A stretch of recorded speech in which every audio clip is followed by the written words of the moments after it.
What's up, people?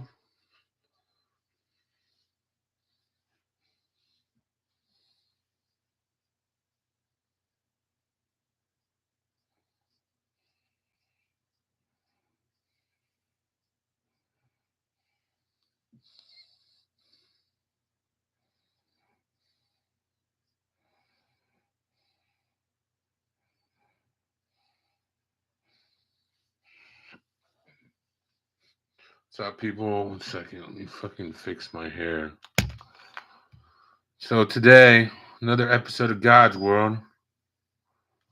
Fucking gonna finish the week out, and I think that's gonna be it for this series. Just showing what we can do. Fucking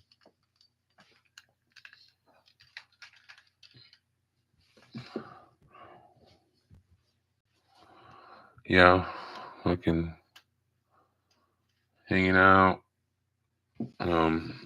Today's topic, weekly topic is advice.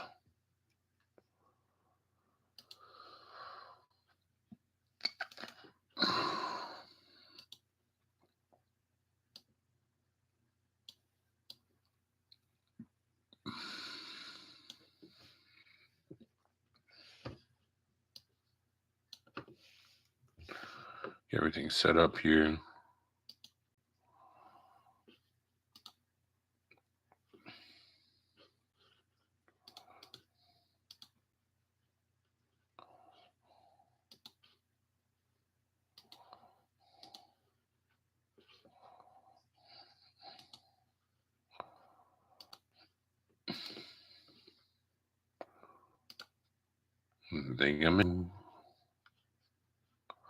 Blaze up, blaze up, blaze up, blaze up, blaze up the herbs, man.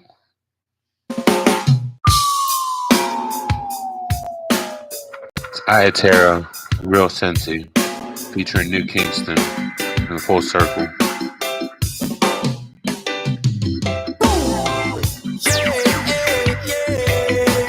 I'll be right back. I'm gonna let it blaze up the herbs, man. Blaze up the herbs, man. New Kingston and Iatera about some herbs. I say yeah. Sensible music. Iatera and New Kingston. This a sweet reggae music. I remember back in the day when I used to hear them say, smoking marijuana gonna mash up your brain. Well, I wonder what them is afraid of. Cause Sensamilia is the healing of the nation. Hey, time go by and I get a little wiser. Clear to me to see that them a bad man is a liar. Them spreading enough propaganda. No question, ganja is the answer. Yes, me real sensei. I love your loves, we had enough of that. Me real sense, Amelia. Jah know it never kill nobody, just a little ganja plant. Yes, me real sense. And prohibition had enough of that. Me real sense, Amelia. Jah know it never kill nobody. Yeah, man, I know Kingston. Smoke the herbs when I wake up. Yeah. Yes, it helps my meditation. Yeah. Such a sweet sensation. Yeah. And it gives me inspiration. So I put it in a song just to let the people know. Plant the marijuana, we all feel let it grow. Pick up on the farmers, and them a run the show. The man them frost off the hydro. Yeah. Roll up the split from every bunch of marijuana. Whoa. New Kingston and Iatera, we are blaze up the ganja. I yes, me smoke in my chalice. Whoa, hear different colors in my palace. Whoa, I grade in my chalice. Whoa, hear I grade in my palace. I love to smoke the sweet sensei. Burning down the high grade since elementary. Babylon was like we in a penitentiary, but now we smoke with sensei. I remember back in the day when they used to make us wait. Days of one man as I get so late. Well, I man just want to get irate. Kali man have another thing on his mind. Yeah. Nowadays when I get a little older, let myself ganja plant every street corner. Jah knows I give no thanks for the liberation of the mighty ganja plant. And look at how fast now Babylon are coming with the fire out. And look at how fast now Babylon are coming for my Kaya, hey.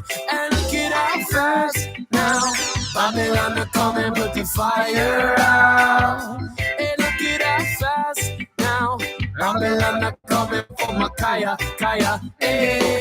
Yes, me real sensei. All of your loves we had enough of that.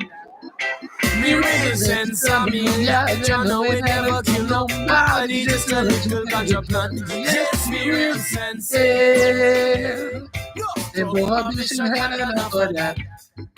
Me real sense of me, yeah, you know we never kill nobody, yeah.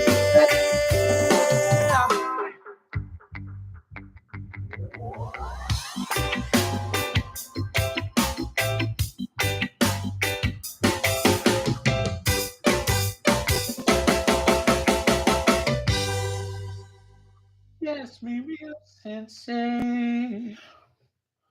All of your loves we had enough of that.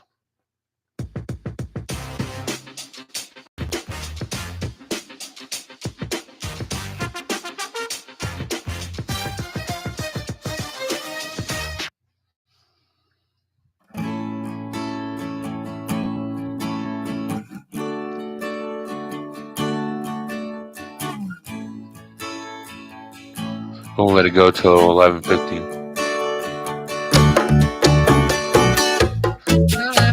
As many as I can. See Babylon and come and try to rip it from me.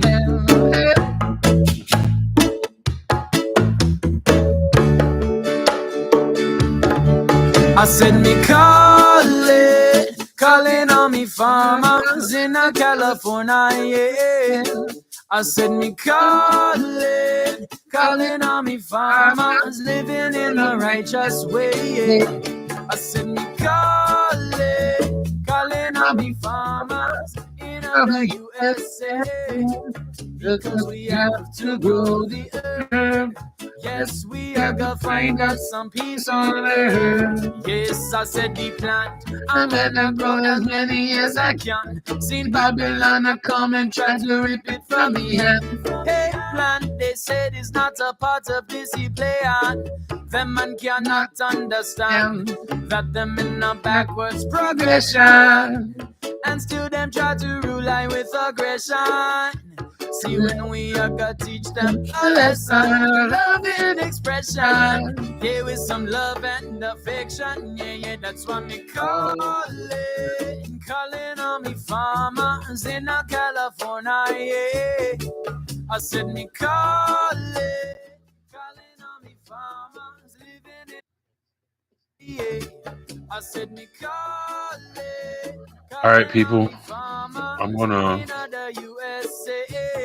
leave this open for. Well, I guess I can talk first. A long time ago, it was criminalized, and for the wicked, I said they cannot justify. But I do not expect to be justified by the laws of a man. In a this strange land, said only the righteous are man. Yes, only the righteous shall overstand. Yeah, that's what we calling on me farmers in California. Yeah, I said me calling. All right, people. So today's topic is advice, and I'm gonna do a little bit of work advice, being a man, and and relationship advice. So it'll be about 10 minutes each, but so let's start off with work. The which will slide into our next piece, which will be being a man. So every person on earth, unless you're hooking just a lazy person, hooking should want to work and be able to provide for one another. So um the the easiest well what I did was I went to the career center in high school. I've already talked about this last week on the advice. I went to the career center and they taught us trade half the day and then did general education, high school education the rest of the day. And vice versa. When you was a senior, I think you did class first and then class the rest of the day. And then when you're a junior, you did class and then the the lab, the trade the rest of the day. So I went for heating and cooling. While I was there, they had us take the EPA test, which allows you to work on refrigerants and charge refrigerants and buy refrigerants and all that. And so I was one of four out of 14 people that uh that passed the all four sections of the test on the first try. And if you're going for HVAC, all I can do is say, hopefully you have a teacher, a good teacher, and and hopefully they give you enough material so you'll be more than ready for the test. So number one is try to get a trade that requires you to have a certification because that'll pay more and it separates you from the McDonald's workers and the rest of the people. Not saying that there's anything wrong with McDonald's workers, but or fast food workers or any other facet of society that we need. But um, like I mean, I've never I've never had to work McDonald's or any fast food restaurant, so I definitely give them props for what they do and what they deal with and all the unhappy customers that's food's cold when you get it to them or whatever. Um, so I mean, I definitely respect them and want to say that you guys are doing a good job as well. Keep doing the good work and doing what you can to get by, but and be legal. But the certification is going to help you almost everywhere. And I was able to I graduated high school with the certificate with the EPA Section 608 Universal, and which allowed me to work on everything and everything AC. And again, when you're in school, they also teach you heating too, which you don't need any special certifications to work on heating. So um, and we did everything from troubleshooting to installs, and it helps out a lot. It'll save you a lot of time and a lot of job hunting trouble and all that if you get a get a certification. And then the next thing is you want to well, the school I went to offered a career prep class. So they talked about interview skills, and then we spent the pretty much the rest of the class building our cover letter, resume, and references. So with the cover letter, it's just supposed to be a, a introductory paragraph. Pretty much, well, pretty much the whole thing is introductory, but there's supposed to be like a short introduction. Then you go into another paragraph and tell them all your skills and all your experience, and then you end with a closing paragraph that sums everything up.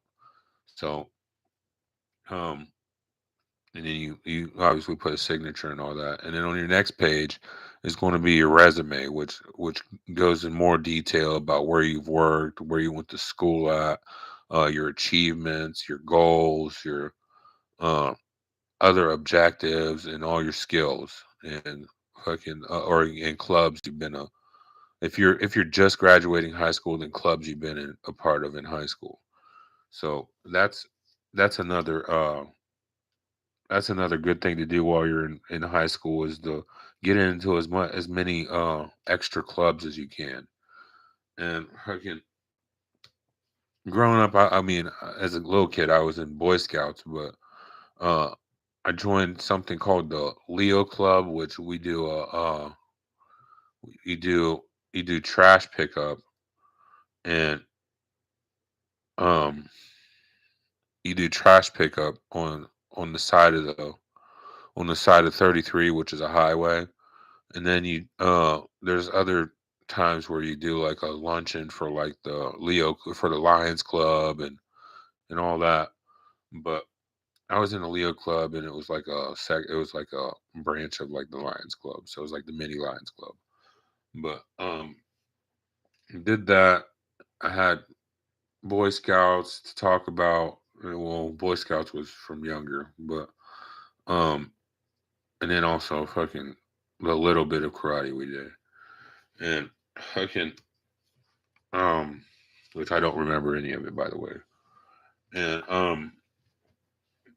fucking so the main thing to do when you go into an interview, well, how I would get my how I would get my callbacks is from applications is I would go on like Indeed or Craigslist. I'd take my cover letter, my resume, and my references. Oh, and references, you got to have three references that worked with you or whatever, and or people other than family, people that you either went to school with or you worked with or whatever.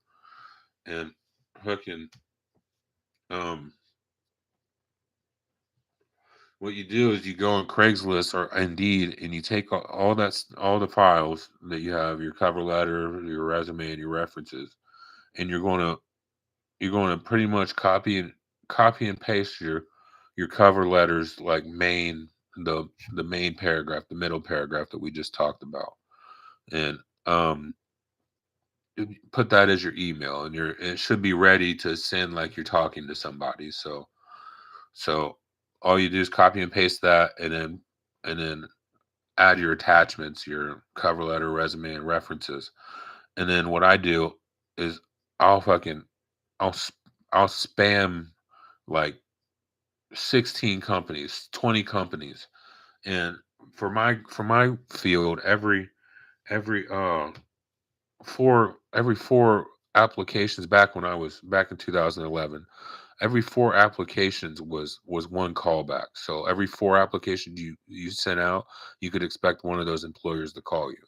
So I'd send out like 16, 20, and get like three, four, five callbacks, schedule all the interviews, and go to all the interviews, and then and then I'd be able to decide after that first, maybe second interview, you're going to snag a job. You're going to get how interviews work and what you're supposed to say, what you're not supposed to say, which you're not supposed to go in there and tell your whole life story. You're not supposed to tell your sexual preference. You're not supposed to go in on race or anything like that.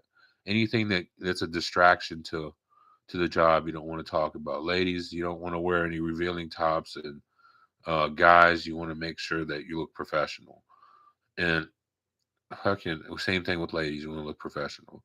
And um, the main thing is to to tell the truth the whole time, but also you got to sell yourself. So it's like you can't lie, but at the same time you got to know what employers are looking for and what they want to hear, which you'll figure out by the second or by the first, second, or maybe even third interview, and then by the rest of them you'll be a pro.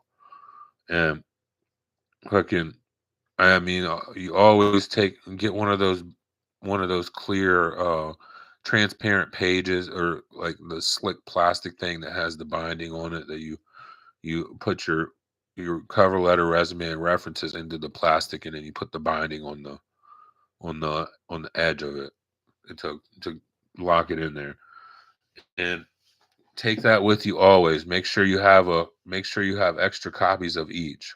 So bring that bring extra copies of your cover letter, resume, and references. And when I say extra copies, I mean like bring enough for say like bring like 5 extra copies just in case. You have the one that's in the protected cover for you, and then you have 5 others that you, if you have a panel of interviewers, you can hand each person up so they can stay along with you in your cover letter, and they all have something to look at, and it's neat, and they all they're all it's all right there. So, and then any person that has any question can skim through your skim through your resume and and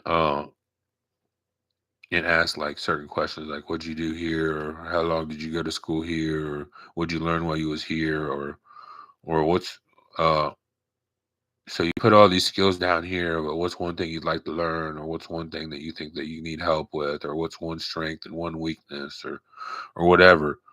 And and fucking you gotta it's like a fucking Miss America pageant. You gotta always have an answer. You can't really say or I mean you can a little bit, but you can't be completely lost. So make sure you're going into a career that you know what you're talking about.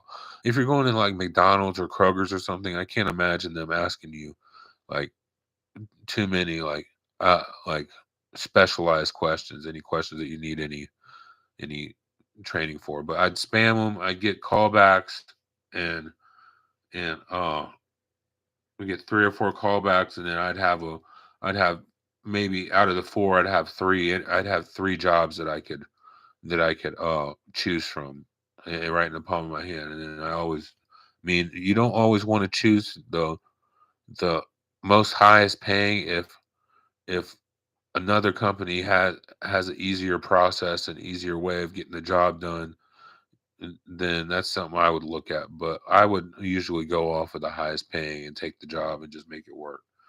And what I learned from work is you do not want to go in there and bust ass for the first 2 weeks. That's what I would always do, and it gets you in trouble because now when the 2 weeks is up and you're wiped out, you're exhausted from doing everybody's job your own, and then doing side jobs from the office here and there. Like you fucking you wear yourself out fast. So go in there and work at the pace that you plan on giving them. Maybe a little bit quick, maybe a little bit more than the pace that you plan on giving them, but the pace that you plan on giving them and the start off pace, it has to be pretty unnoticeable. Like the difference between your paces has to be can't be all that noticeable, as they'll pick up and wonder why they decided to keep you on this long. Really, you gotta last the first 3 months, the first 90 days, because it's a 90-day probationary period where they can let you go for whatever. Which in Ohio they're allowed to let you go without reason. Um, and so that's one of the big parts of being a man is having your own money and wanting to provide for somebody. That's your key goals as being a man is taking care of yourself and wanting to take care of somebody else. Then when you get to the position where you have money, now you want to make sure you're keeping up on everything, your bills and everything. And I slack off. I slack off at fucking uh at keeping my house clean. But if you keep your house clean, you come home to a clean energy, clean feeling. It's not a scattered mess where it's chaotic. It's very easy to take in everything. When you come home and see a scattered mess, your eyes kind of like you kind of first thing you think is, man, now I got to work again. When if you fucking save all that stuff for the weekend even and clean the house on the weekend, you shouldn't be like some dirty slob where you got clothes in every room and a whole bunch of stuff you have to clean up. It's just like if you like for instance, like if you eat something, fucking take make sure you take it back to the kitchen, put the fucking plate in the sink, and then throw the food scraps away. Like it's that simple. And then all you have to do is dishes, and then make your bed or whatever. But when you do that, keep a laundry basket and keep doing your thing of fucking going to work and handling your business and and life will be good. Uh fucking another thing is you got you got to make sure. I mean, I don't want to give bad advice here, but fucking I've been in the 9 to 5 since 2013 up until 2020 when I decided to start my own business. And you got to make sure you have time to live. If you don't have time to live, you're going to get out of the mood real quick of working. And that's kind of where I left off after people showed me how great I was. I was kind of out of the mood of working and for especially for a 9 to 5 and had to do something to get by because mommy and daddy aren't going to fucking be able to afford everything. So I had to get by somehow. And fucking um another thing with being a man is fucking be careful who you're friends with. Don't just hang out with anybody just because you're alone. And sometimes it's better to be alone and which we talked about I think yesterday. Sometimes it's better to be alone and let your friends do their stuff. Don't get in with anything you know isn't right or or shouldn't be right or whatever. Don't let your friends be.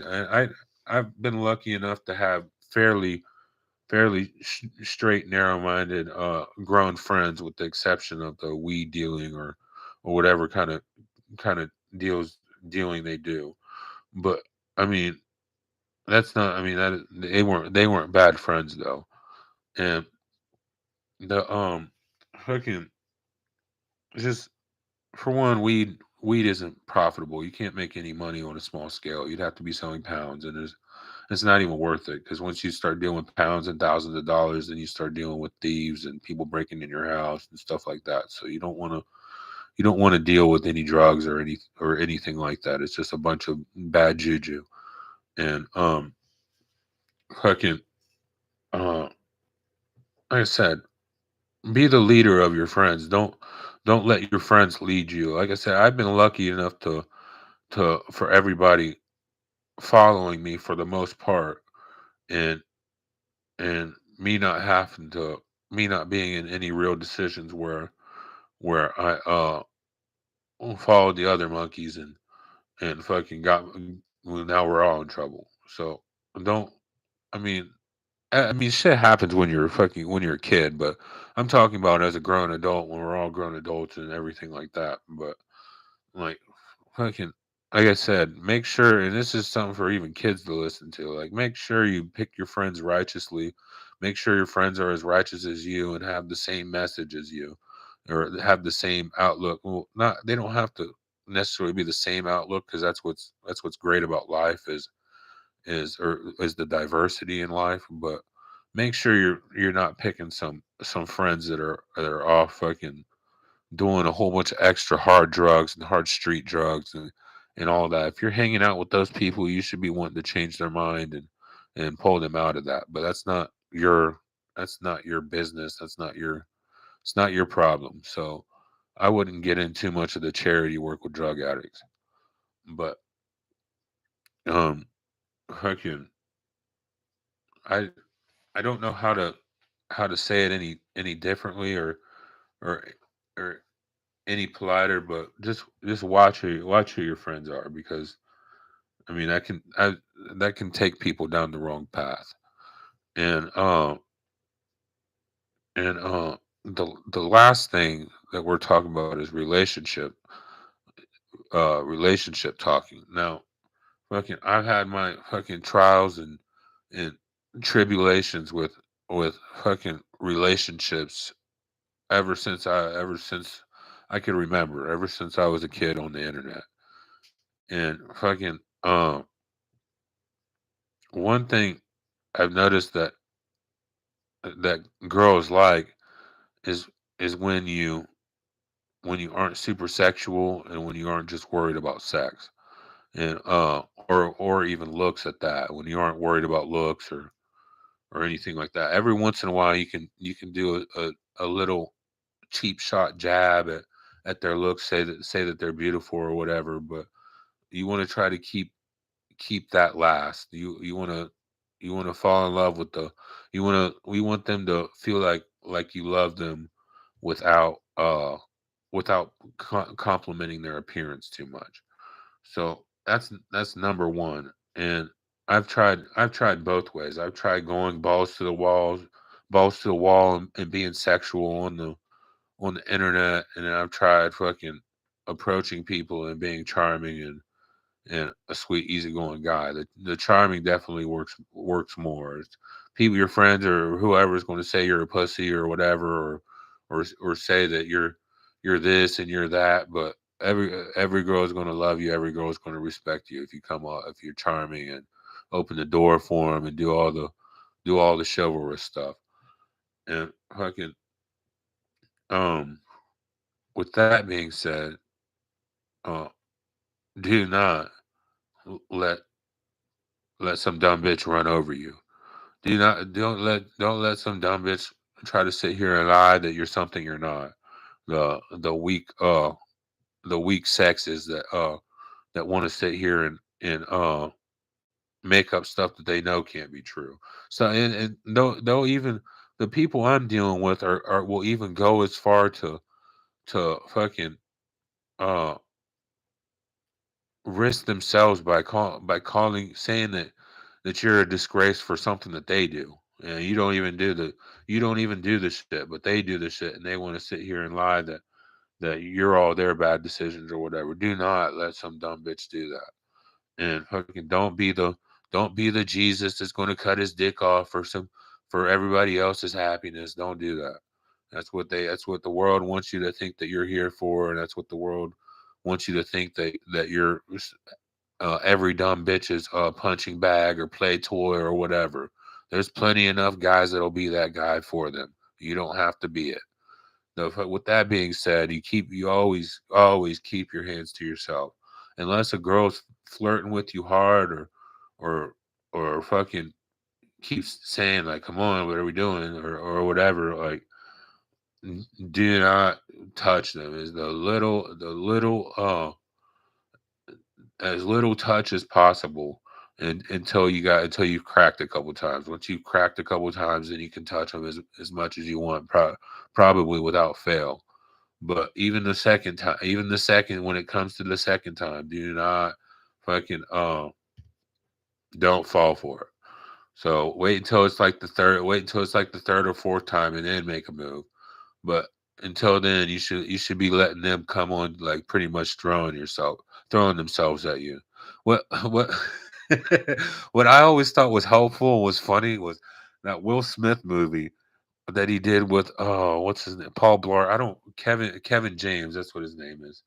Fucking that he did with Paul Blart and uh and where he said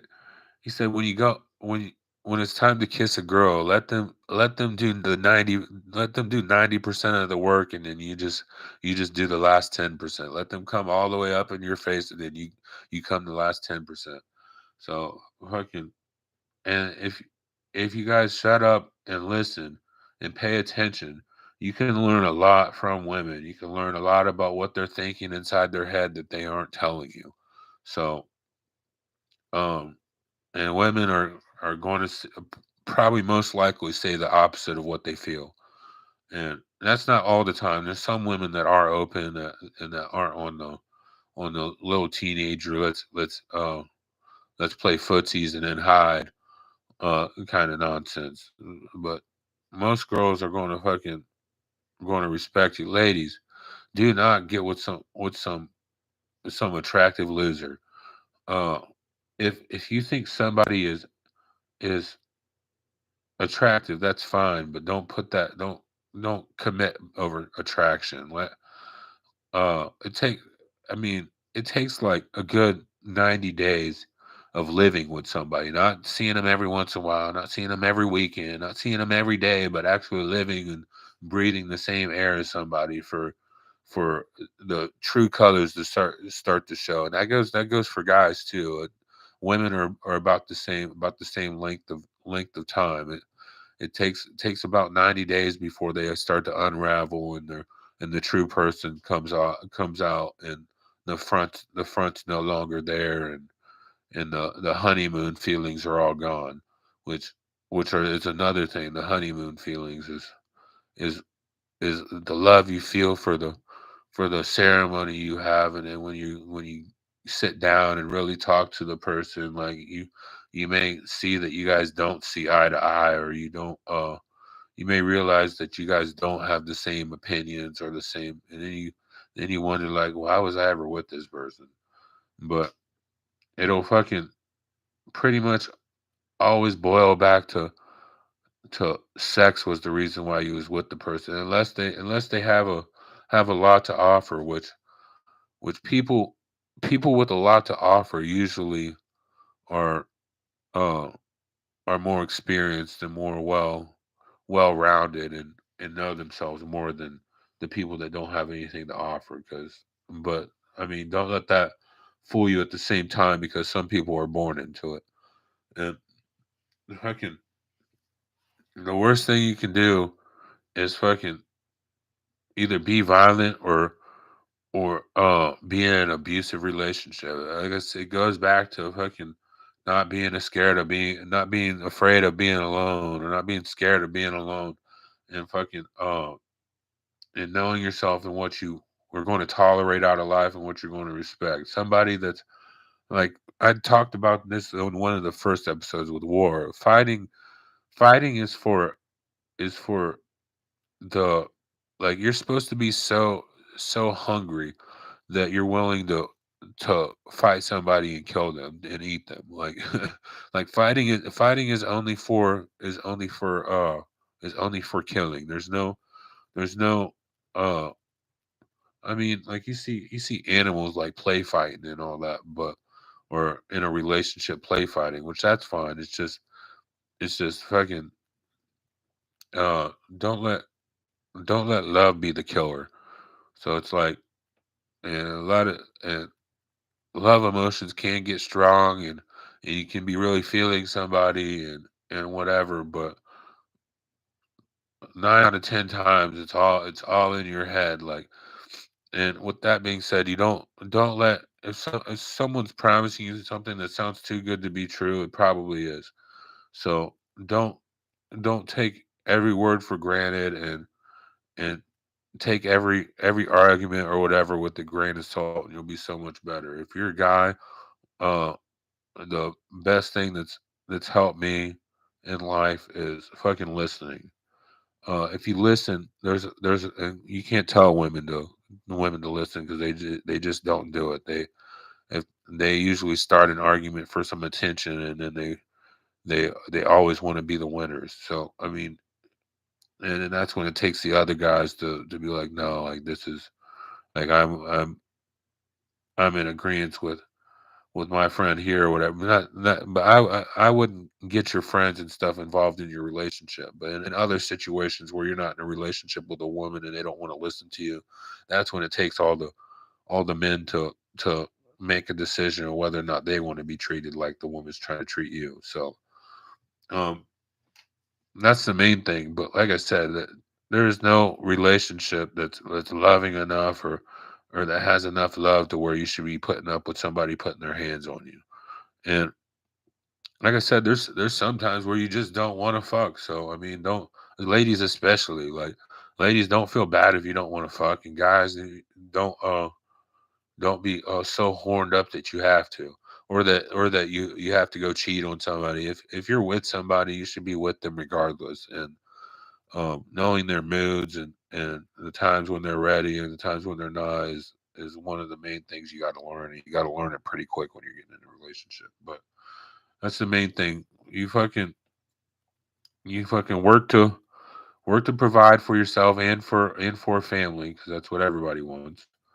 Once your mom and your dad are gone, that's it. You don't have anybody. So I mean, unless you have brothers and sisters and stuff, but then even then you don't have anybody. And um, once those people are gone, all you have is a relationship with a woman if you're a guy, and a relationship with a guy if you're a woman. All you have is your partner, and then your kids are supposed to live longer than you. So um, You work to provide for yourself, work to get the things you want. Don't steal. Um, there's nothing that you can't buy. I mean, within reason. There's nothing that you need that you can't buy with a 9 to 5 job. So if you can't buy it at that time, then it's not you're not there yet. So um you work to provide, work to have a family, work to take care of a woman, and if you're a guy, and and you be a man because it's the right thing to do. You don't be anybody's bitch. Um, if you be a man, to be a man, you got to work and take care of your family and take care of the house. Don't expect your wife to do all the chores and do everything. And fucking especially in a co-employed house, so whatever you want to call it, where both partners are employed. You gotta pitch in and help with the chores and laundry and all that shit, and put in the cooking and dishes and whatnot. But and then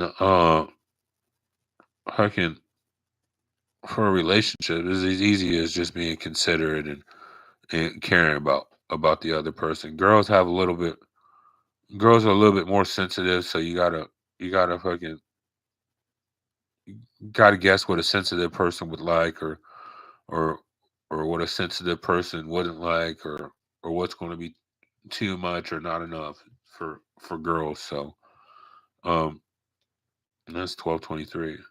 And fucking girls, don't be with a guy who doesn't respect you. If you don't know what you want in a man, be with yourself for a while and figure out what you like about yourself and all the things that you love about yourself, and then find that in another partner.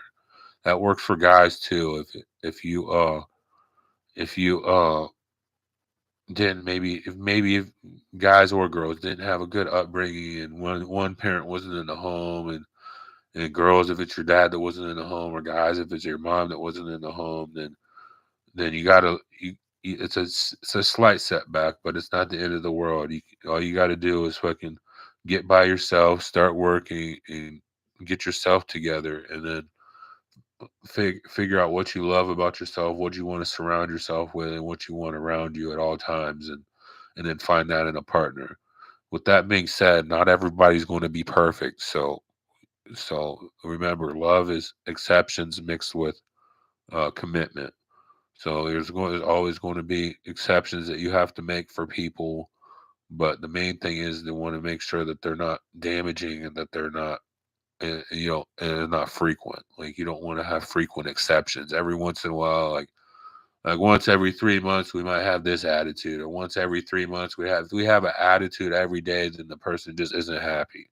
So fucking that's where you need to pick up and move and start over. But so that's it for the advice. I It's pretty much advice on how to be a human being, and it's more towards the men, but I tried to do a little bit of something for the ladies. So I'm going to leave the chat open for people to come in and talk. And if you have any questions or need some advice, or have any relationship problems, or have a question about what you should do here, what you should do there, feel free to come in and we can discuss it. And um, I'd I'd like to keep this guy's world going, but I know I'm going to run out of conspiracies and ideologies. So without without then without people fucking giving me ideas or anything like that, most of the stuff I'd probably be just talking out of my ass. So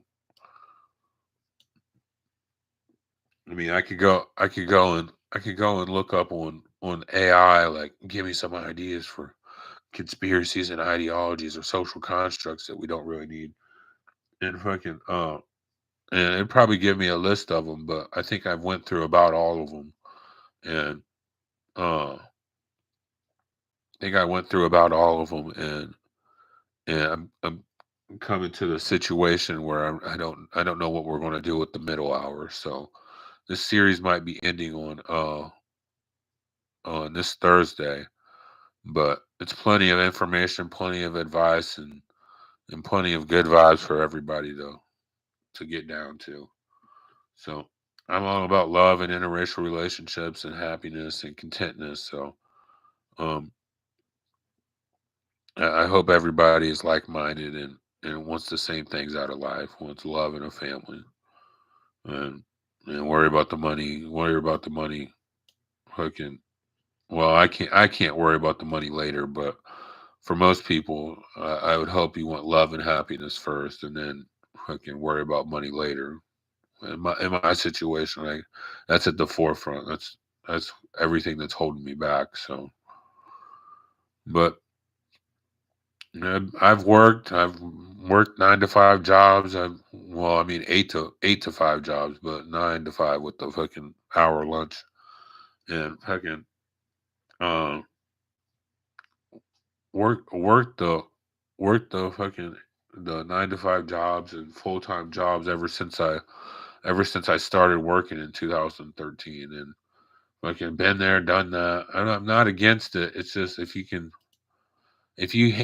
handle more, don't don't ruin your fucking career or where you're working right now to think that you can go and be a business owner or whatever. Like make sure you're prepared and make sure you have the money and everything all the tools and everything you need to start a business. You don't want to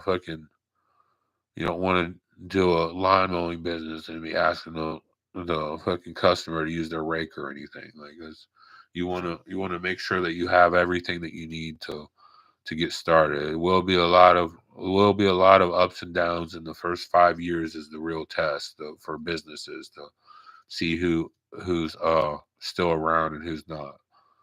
And fucking like I said, I tried on my business, but I'm dealing with people trying to brainwash me and then customers making the same implications that these people made from 2018 or the schizophrenic implications and all that without me recording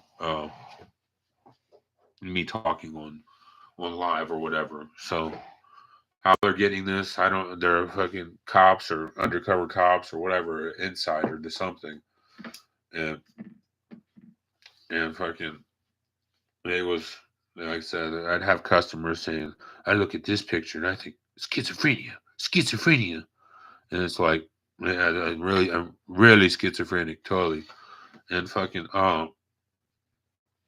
yeah. So I mean, they want to not only distract me, but pretty much threaten to say that when they're home alone that I raped them or I groped them or I fucking was ever a creep or ever weird, which that's not me at all. And fucking my I have a switch that I flip when I go into work where I'm professional and with customers with where I'm professional with customers and I don't conduct myself in the same way that I would with a love partner or anything like that. Even with love partners, my dad fucking scarred me when I was a kid and told me, Andy, you do not touch girls. So I'm fucking not able to make a move unless the girl's already touching me or is like clearly wants it.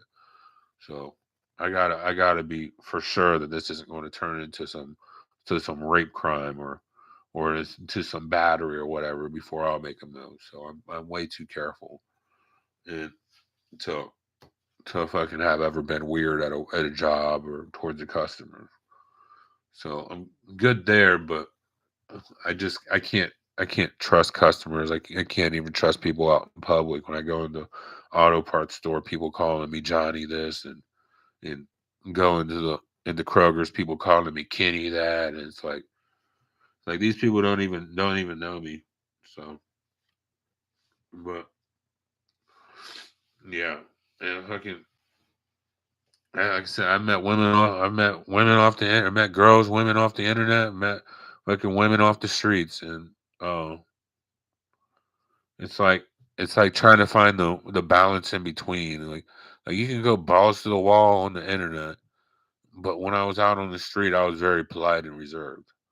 But when I hang out with somebody more than once, or like maybe for a couple weeks or something, then like I mean, even at that, I'm not sexual or anything, but fucking then if you hang out with somebody for, I mean, my outlook on the thing is if you don't get somebody or get some kind of like some kind of I love you by the either a gaze in your eyes or whatever, or by the third date, you're wasting your time. So if you can't get someone to like you by the third date, you need to move on. Um, and most of the times with girls nowadays, it'll be the first date. But if you can't get somebody to like you or get some or anything like that by the third date, then you need to move on. You gotta watch what fucking what you are getting, because sometimes the things you are getting aren't going to be sexual. They're going to be little gifts, or they're going to be a pop at the store, or whatever. It's going to be, might be something small, might not be something sexual, might not be a hug, might not be a kiss or anything like that. But if girls are fucking going out of their way to fucking take care of you or spending money on you or whatever, that's a good sign. So, you know, same thing with the ladies. If guys are going out of their way to take care of you, bringing their fucking their kill of the day's head home on a platter for you, then and then fucking and then that's love. That's something you should invest your time in. But don't get with somebody who doesn't have anything to offer, because then you're just in the same position, or even now you're in even a lower position if you have something to offer. So if you have something to offer, you're going to be doing a lot of unnecessary compensation. I don't even know if compensation is the right word, but you're going to be doing a whole bunch of unnecessary for stuff for somebody that just doesn't want to work. Or there's people like that that just don't want to work, and like, man, I was the new world order. The new world order sounds like we shouldn't be working at all, and that's not what fucking that's not what life is about. You don't see any ant fucking uh going to the ant hill and come out with a 6 pack of beer and a joint and a lawn chair and just sit there and watch everybody else work. So I mean, I want my money so I can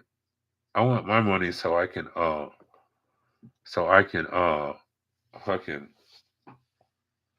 work harder, so I have more more more exhausting jobs. Have I want a job where I want jobs where I'm mentally exhausted.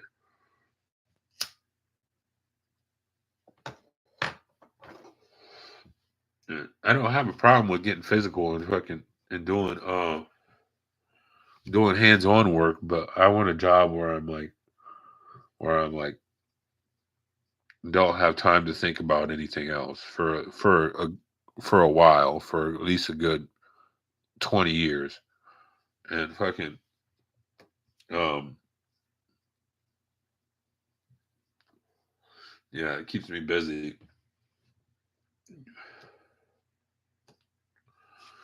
But yeah, that's the advice for the day. I'm leaving the chat open for people that want to come in, maybe ask questions and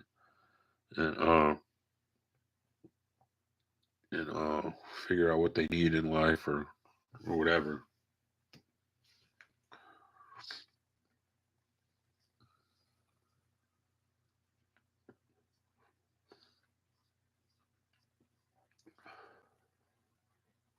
But yeah, the main thing with life is you have to work, you have to do your gender's duties, which I don't even believe in gender roles, or like guys are supposed to listen to this music and girls are supposed to listen to that music. Like I don't believe in any of that stuff. But when it comes to like if if you are doing the stay at home mom stuff while your guys working type things, you gotta fucking I mean you gotta clean, you gotta do dishes, do laundry or whatever. But if you both are working, then fucking then you should be doing your own stuff. Except for dinner. Dinner should be you should both help out with dinner and help out with dishes.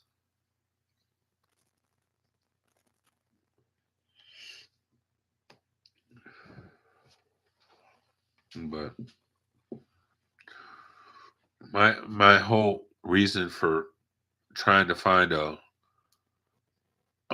girlfriend was because I was working a $20 I was working $20 an hour, which the minimum wage here was either 10 or under at that point. And fucking worked up from 13.10 at my first job all the way up to $20 an hour at the last job I topped off at 22.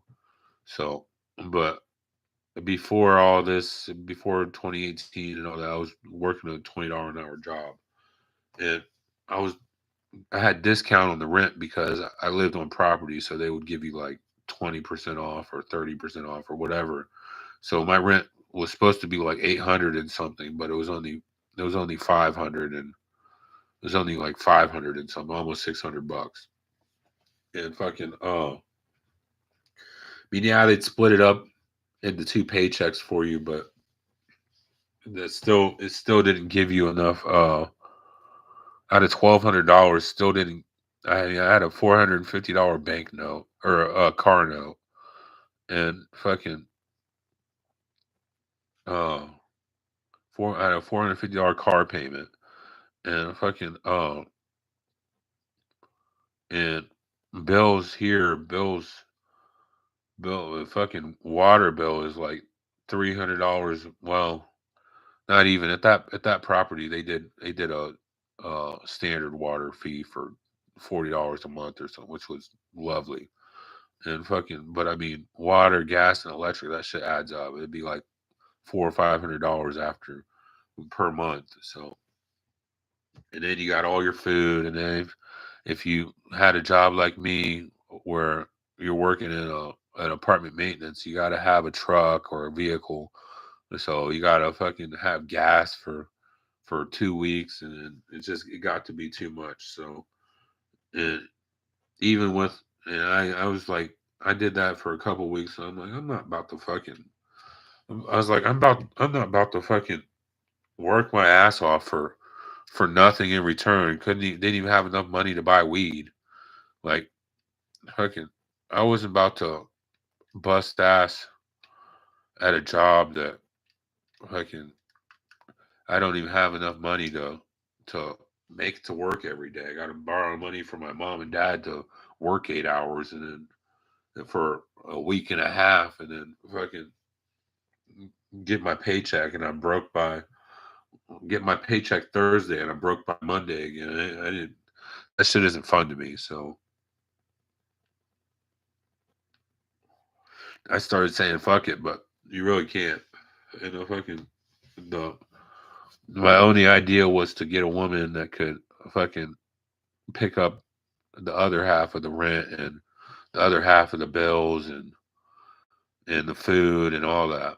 And fucking and well, I mean, nobody was good enough to. So Amber's not good for anything, fucking except for sex. Like if you want sex, you can always call on Amber and she'll be slobbering for you. And fucking uh and fucking I mean, like I said, all these women that I hung out with off of Sullivan that I thought like had a working mindset, fucking they didn't they thought I was some low value nigger and didn't have any ideas or didn't have the keys to life or know what to do. And while the fucking dumb niggers in the donation center wanted to sit here and lie that I was the dumb nigger, lie that I was from the ghetto, lie that I was so hood and drug dealer and a violent criminal and all this stuff. And fucking all those dumb niggers knew that I had all the keys to. I mean, I can't boast and brag and say I knew everything, but fucking I knew enough to stay happy and keep on keeping on. So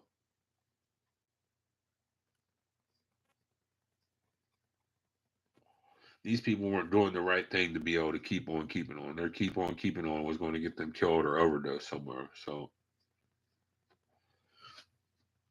they should have just told them the truth that you should follow Andy, and which they did, but they fucking told them to do it in an annoying way to act like you're Andy and act like you're working now and like you're and like you're so happy and love interracial relationships and black people so much, and it literally makes me want to wring their fucking neck. But um yeah, so I'm gonna leave this open for anybody to ask me questions. I mean, I try not to be a know-it-all, but I have a lot of experience and a lot of people skills and know what people like and what people don't like. So been there, done that, had enough learning and ready to answer whatever people's questions they have. But it could be just random questions about bro, trying to check if I'm lying or not or whatever, or if I'm as righteous as I say I am. And I mean, you guys can go ahead and ask me whatever you want. Okay, kept clean, wasn't violent, wasn't some drug dealer, wasn't anything like that. Now, I mean, I can't say that drug dealers are bad are all bad people because all the people I'm still alive and I've never been beaten up by anybody, but like that's always because I've been on my best behavior towards everybody, and nobody's had the need to. But fucking so you gotta watch who you're hanging out with because you could be in a trap house 1 minute smoking crack, and then the next minute the house is getting shot open with a bunch of corks in the windows and tear gas is getting thrown in there, and you hear a bunch of yelling and people scrambling, and I can't imagine that would be any fun. So luckily, I never got into that scenario where a house was being raided while I was in it. But again, if your house gets raided and you're in it, you're probably going to jail. I mean, if you're in a house that's being raided, you're probably doing something to where you're going to jail. So, but yeah, just you know what's right and wrong, you know what to do, and I can trust that everybody has a somewhat decent mind, has a somewhat human mind. So, I won't, I won't talk too much or force my knowledge down your throats, but you don't have to do it. It's just easy keys of life to follow and things you pick up along the way that that I'm leaving out there on the table for other people to try to use and be innovative with it or whatever. So, but yeah, we're gonna play some music and let this uh advice tab or this chat tab stay open and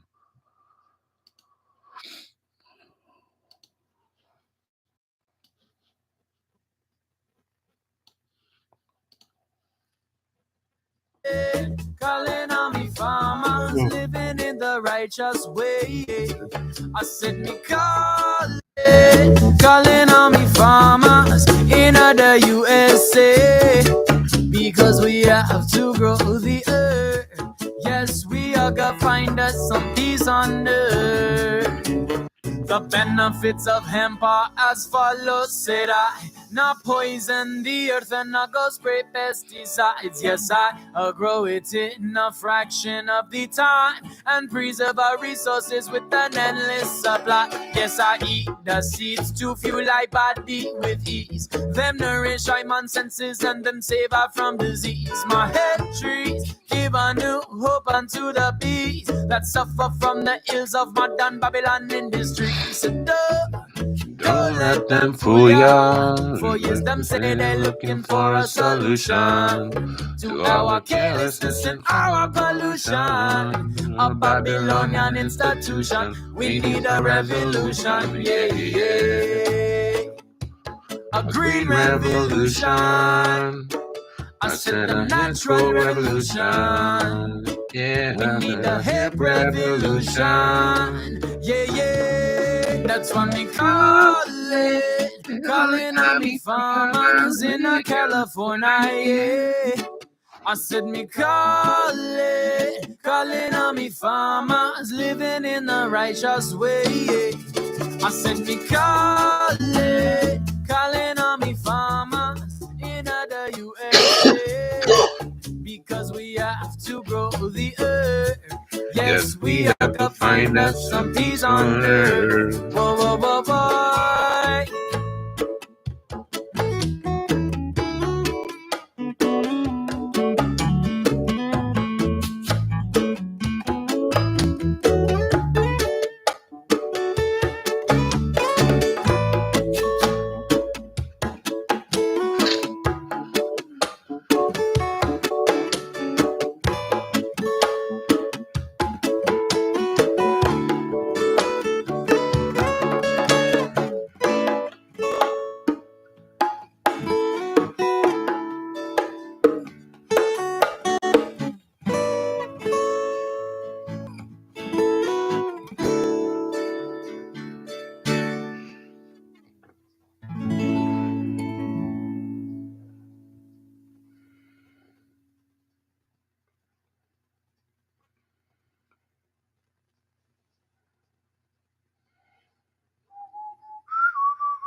Great.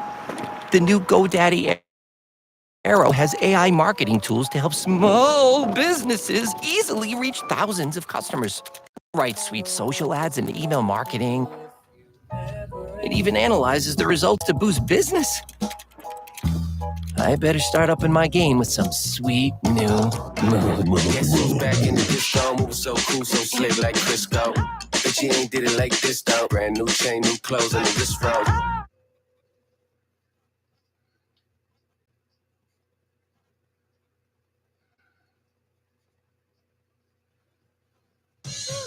Booking.com has all kinds of stays. Because a romantic hotel works for some. Is that a mirror? But not others. Find exactly what you're booking for. Booking.com, booking.yeah.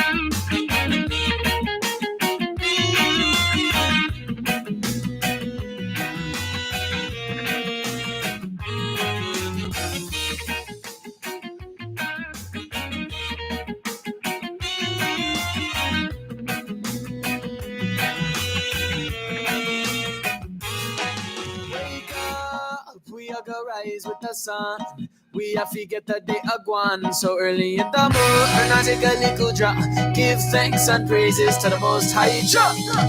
I give thanks, some dreams never die. We have to keep that dream alive, so when the times get hard, only the strong shall survive. Alongside them humble and the righteous kindly say, we have to stand strong, have a little faith in love. 'Cause our time has come. Positive people living in a world of confusion. Said we got to reach up to the sky. Oh yeah. I'm gonna take a quick 10-minute break and I'll be right back. People living in the world of so much confusion.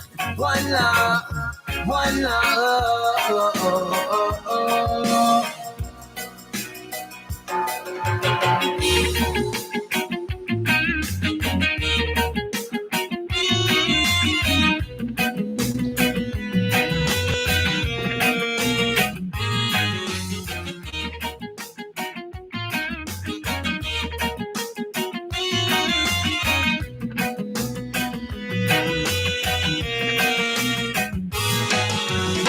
So many things since my time has begun. A student of the earth until my time is done. And we are judge no one, we are judge no one. Never ever ever will I judge no one. My brother, I and I respect your beliefs. Can't let yourself become your own enemy. Well, it's up to you to make the change. Don't wanna be living in vain no more. We have to stand strong. Give it and you will get love. Because our time has come. Positive people living in a world of confusion. Said we got to reach up to the sky. Oh yeah. Positive people living in the world of so much confusion. One love, one love.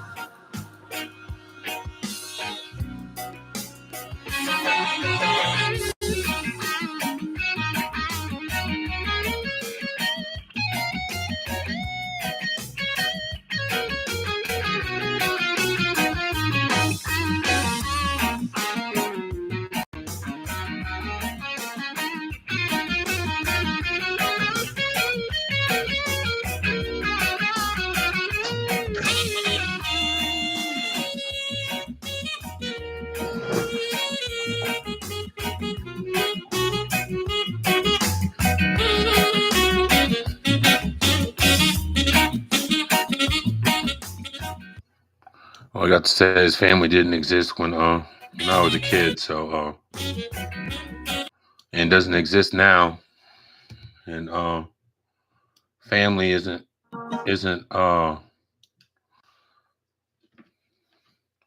my family isn't smart enough though for fucking be my family. So, and on top of that, I'm adopted, so I was never Kenny or Johnny, the good behavior John, not John, but John Andy, not John Drew, not John Andrew.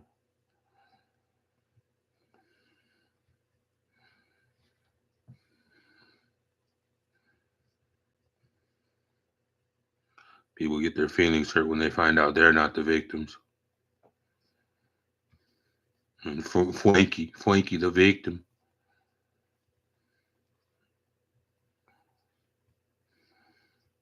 And the dumb bitches want to sit here and lie that you was touchy-feely or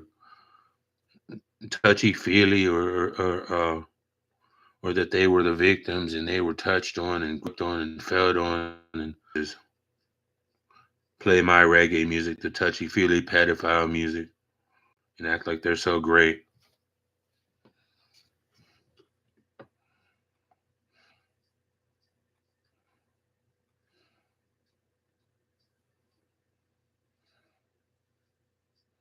They realized they weren't as great as me because we're not from the same family, and paper didn't mean anything.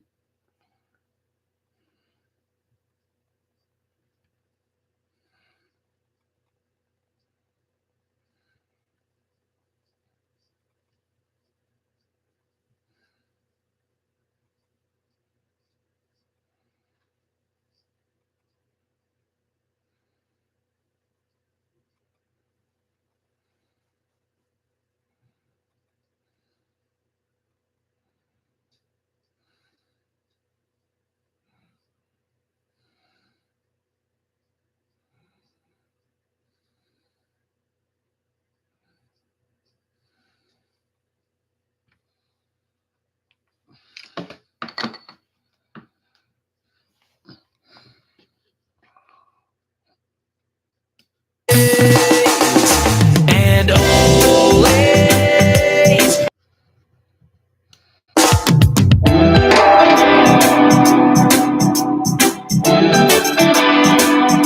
These class interrupters, these people want to interrupt in the classroom, want to sat here and thought that they had so much to talk about while they dropped out of high school to go suck dick and use needle drugs.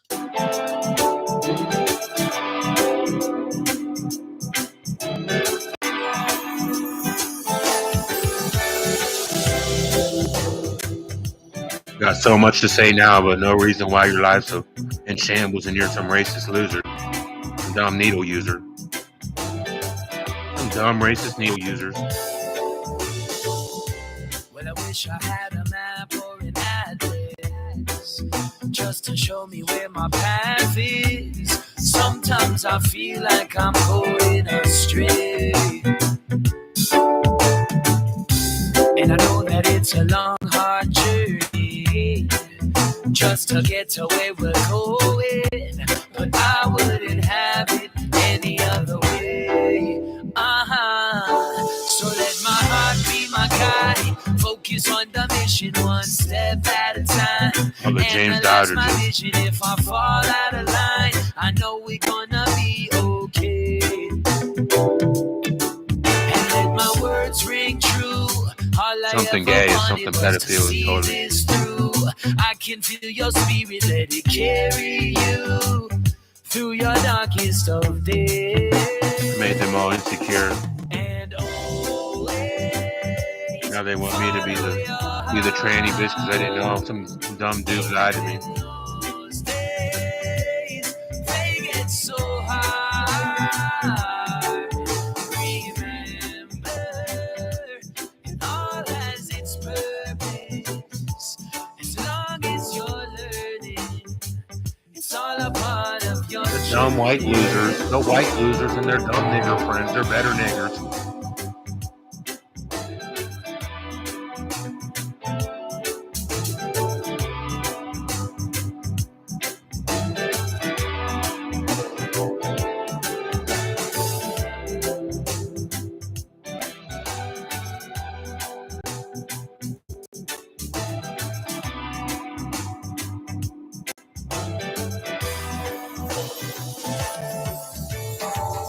new season, same reasons. Follow your heart, follow your heart. It's something that you're feeling. Follow your heart. Cause everybody is looking towards the future. I only want it all if I can be with you. Cause then if everything should crumble down tomorrow, I won't feel no sorrow. And then we'll wonder, where do we go from here? Cause I can't seem to find my way. I know a change is near, I won't be afraid. I see you moving on your way to the top. I know you always keep going and you're never gonna know. Wait, I know it feels like a lot, but just remember. Thought my money was their money and their lives were my life. The racist losers that didn't want love and didn't appreciate a black kid. Don't appreciate anything. These losers wanted to die.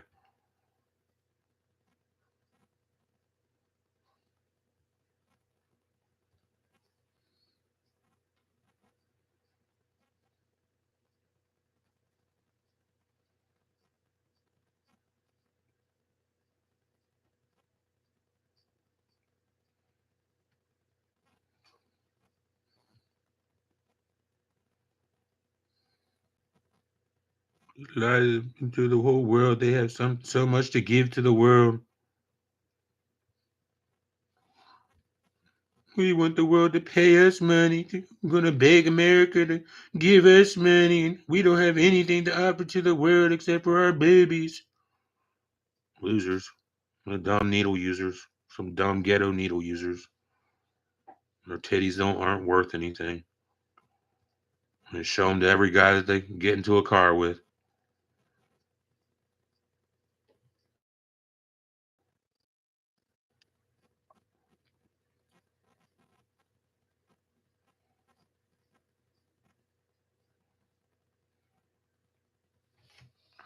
All right, is it 1 o'clock? Yeah, it's 1 o'clock. All right. So I don't know how long we'll be able to make this last with work being the thing that we're talking about today, but I gave it advice on work, but everybody needs to work. Work is something that everybody has to do. And I don't know how people are get by with fucking doing internet stuff or whatever, but work is part of being an adult, part of being a man. And like I said, when I'm at a job, the only thing I'm doing there is what's on the work order. Or when I'm in a customer's presence or in a customer, not presence, but in a customer's domain or their house, Only thing that I'm there to do is what's said on that paper. If it says that the garbage disposal is leaking at the bottom, then I'm there to fix that garbage disposal. Anything else that's asking me to be done or that isn't more than, fucking screwing something in tighter or whatever, then fucking uh and then it's no, you gotta call the office and get that scheduled, and we'll have to come out with a new work order. That's what you always say. Fucking with my job, I'm not allowed to be around or talk to anyone under the age of 18. So if uh if a kid answers the door, only thing I can ask them is, "Hey, is your mom home?" If they say no, then it's okay. Well, tell your parents to call the office, and we'll come back by later when they're here. And that's it. And then you walk away. And so my job was pretty easy, but they don't even want to acknowledge me having a job. They didn't want to, for 4 years at that time, between 2018 and 2021 or 2022, whatever.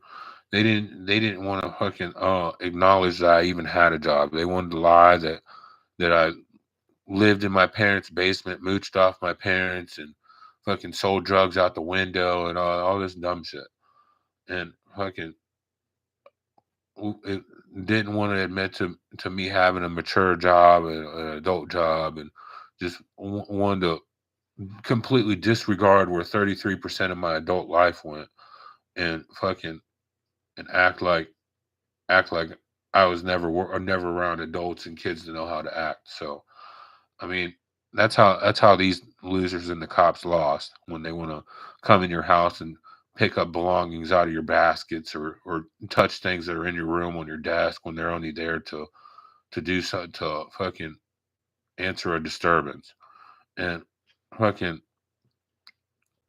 like I said, these people that think that they have such the mature jobs or such the grown up adult jobs, and all they are is either bullies or fast food workers or just fried people that clearly don't have the same responsibilities or whatever with touching people or with or same responsibilities with fucking being entrusted with people's belongings while they're gone from the house or whatever. They don't they don't want to acknowledge that. They want to sit here and lie to themselves that that I wasn't working or that I was some drug dealer or whatever. Wanted to sit here and lie that I didn't have a job or that I would even work fast food and, and tried to get all the losers that worked in fast food to to to think that I wasn't more mature than them. Like these people lied to themselves and it's done. It's fucking over with. But I mean, I can't whatever losers they talk to that work in fast food that want to sit here and decide whether or not I'm righteous or I was being brainwashed or if I'm or if I deserve to be poisoned or whatever, which people don't take their jobs seriously enough. People don't take their jobs like it's something that could be gone tomorrow. And when that's your only way of living and making money, and I would do my do my best to make sure that I don't do anything to ruin my career. So I mean, you're always going to have places that are getting on you or whatever about your performance or whatever.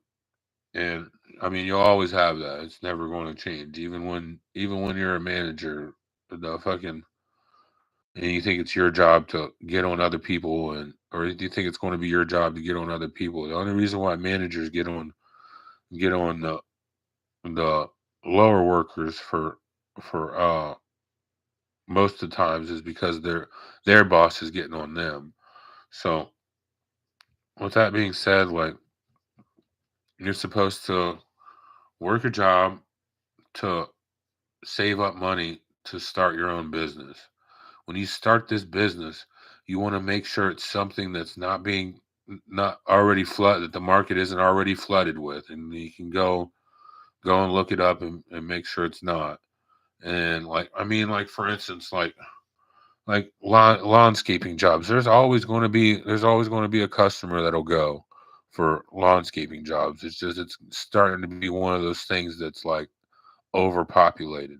For handyman job, it's well, everybody wants to do it and says they want to do it and says that they want to start a handyman job, but it's not as easy as it sounds, especially when you're by yourself or don't have a wife or girlfriend or anything to or anyone to help you. It's a hard grind. It's not easy money. So you got to do you got to do all the hard things about service that plus all the hard things about the office. So it's like, yeah, I didn't realize that when I started a handyman business. I thought it was just going to be as simple as taking phone calls and going out there and do the job, but it's really more than that. I mean, you could say it's that simple, but it's really not. You got to make the ads. You got to fucking post the ads. You got to make flyers. You got to make sure they look professional, and then you got to go hand out the flyers or your business cards, and then you got if you want to be really popping and get your name out there, you got to use promo items like pens or fucking notepads or whatever, and then to get the contracts, you got to make sure that you're offering all the same. You got to know what all to offer. You got to make sure you're fucking offering the same thing as the last guy or the guy that they're dealing with currently or whatever, but just offer at a slightly better price. And then the fucking and then with that, you gotta. I mean, like I said, the marketing is the hardest part to do while you're doing service. So it's like you almost need a separate marketing person that can fucking make ads and post them to all the sites and post them to all the groups and the pages on Facebook and all that stuff. So that's how I worked off of Facebook groups and in the Facebook groups and stuff like that. During the pandemic, they had this page called Columbus Black Owned Businesses, which I put all my ads on there for a while, and for a while it was getting me good. It was getting me customers. The thing I'm not trying to be racist, but the thing I've noticed about fucking uh black people as your customers when you're a black person, they are the quickest fucking people to try to do some scam to try to do some insurance scam or whatever. So you can't you got to be careful of your demographic and who you're servicing because somebody that just bought a just bought their first house, uh I mean it's a achievement for them, accomplishment for them, but it's a lot of fucking there's a lot of extra bullshit that you deal with people that bought their first houses or whatever where they think that and like especially people that have never worked on plumbing or never done any kind of repairs or anything, they fucking they're the quickest ones to call off the job as soon as something goes wrong like it usually does. And fucking like you will you will be shocked to if you get a job that goes every time I get a job that goes 100% smooth without no problems, no hiccups, no running back to the store, no anything. I'm ecstatic because it doesn't happen very often. Every job you work, every repair you do, there's always something in the way. There's always there's always something unforeseen that you didn't see happening that happens in the middle of nowhere and now you got to go run back to the store to get this part to fix this or now you got to do this and get that and eventually it gets it gets tiring to say the least. And fucking with any job, as soon as you clock in, you should be in professional mode. You should I'm not saying be an asshole and be super serious and be a dick or be a bitch or whatever, but fucking you, there has to be a sense of professionalism and and a ready to get going attitude. So with with my job, I'd have to come in every day, do ground I by myself. I mean, not alone doing ground, but without anyone telling me, like, hey Andy, you gotta go do this now. Every day my job was to come in, do grounds, and then once I got ground to pick up, go dump my trash, and then fucking go back to the office and and pick work orders to go do and handle and knock out and get out of the way. And then while you're doing these work orders, like I said, the only thing that you're there to do is what the paper says to do. If the paper says permission to enter, then you go grab keys and you go we go in the house while you knock first and make sure that either somebody's home or no one's home. If uh if you walk in there and the kids don't answer the door right away and someone comes to the top of the stairs and looks at you like who's this strange man in my house, then that's the instant where you pick up all your tools and you leave and you don't come back until parents are home, which I mean that happens in my trade, but fucking most of the times the people are at work, they work a 9 to 5 job, fucking set first shift or second shift, whatever, and fucking they're gone for the day. While you're in this house, this is cover your ass 101, basic instructions, everything you need to know. Fucking do not touch anything. People, my dad has this from the war, has this uh ability to walk into a room and fucking tell if something's been rotated or tell if something's not sitting just right or tell if something's been moved or picked up or whatever. Do not go into anybody's house and touch anything. I've never had a problem with this, never had anybody come back and say anything to me, and I thank my intelligence and my consideration and whatever for covering my ass with that. But the only thing you're there to do is what's on the work order. You aren't there to talk with people. You aren't there to do this. The only talking you do uh is hi. I'm Andrew with Essential Improvements. They say hi. I said I'm here, and then the next thing you say, the very next words out of your mouth is hi. I'm here for whatever they have you scheduled for. So if they say their refrigerator's leaking, hi, I'm here for your refrigerator leaking. They say, oh yes, and fucking I was like, great. Can you show me where it's at? And then fucking they'll take you and show you where it's at, and then you just start going through it and my, do not look at these people. Don't look at them in the eye. Don't do anything. You look them in the eye while you're introducing yourself and you're talking to them. But once you're in their house, do not look them in the eye.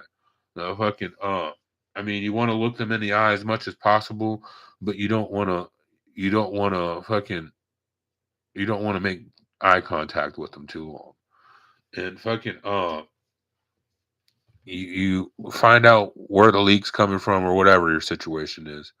Or I mean, for instance, you could get a fucking light isn't turning on. You do all your troubleshooting, figure out what the problem is. You say, okay, I figured out what the problem is. You're going to need this, this, and this. Let me run to the shop real quick, and I'll go grab the parts, and I'm going to come back and install them. And they say, oh, great.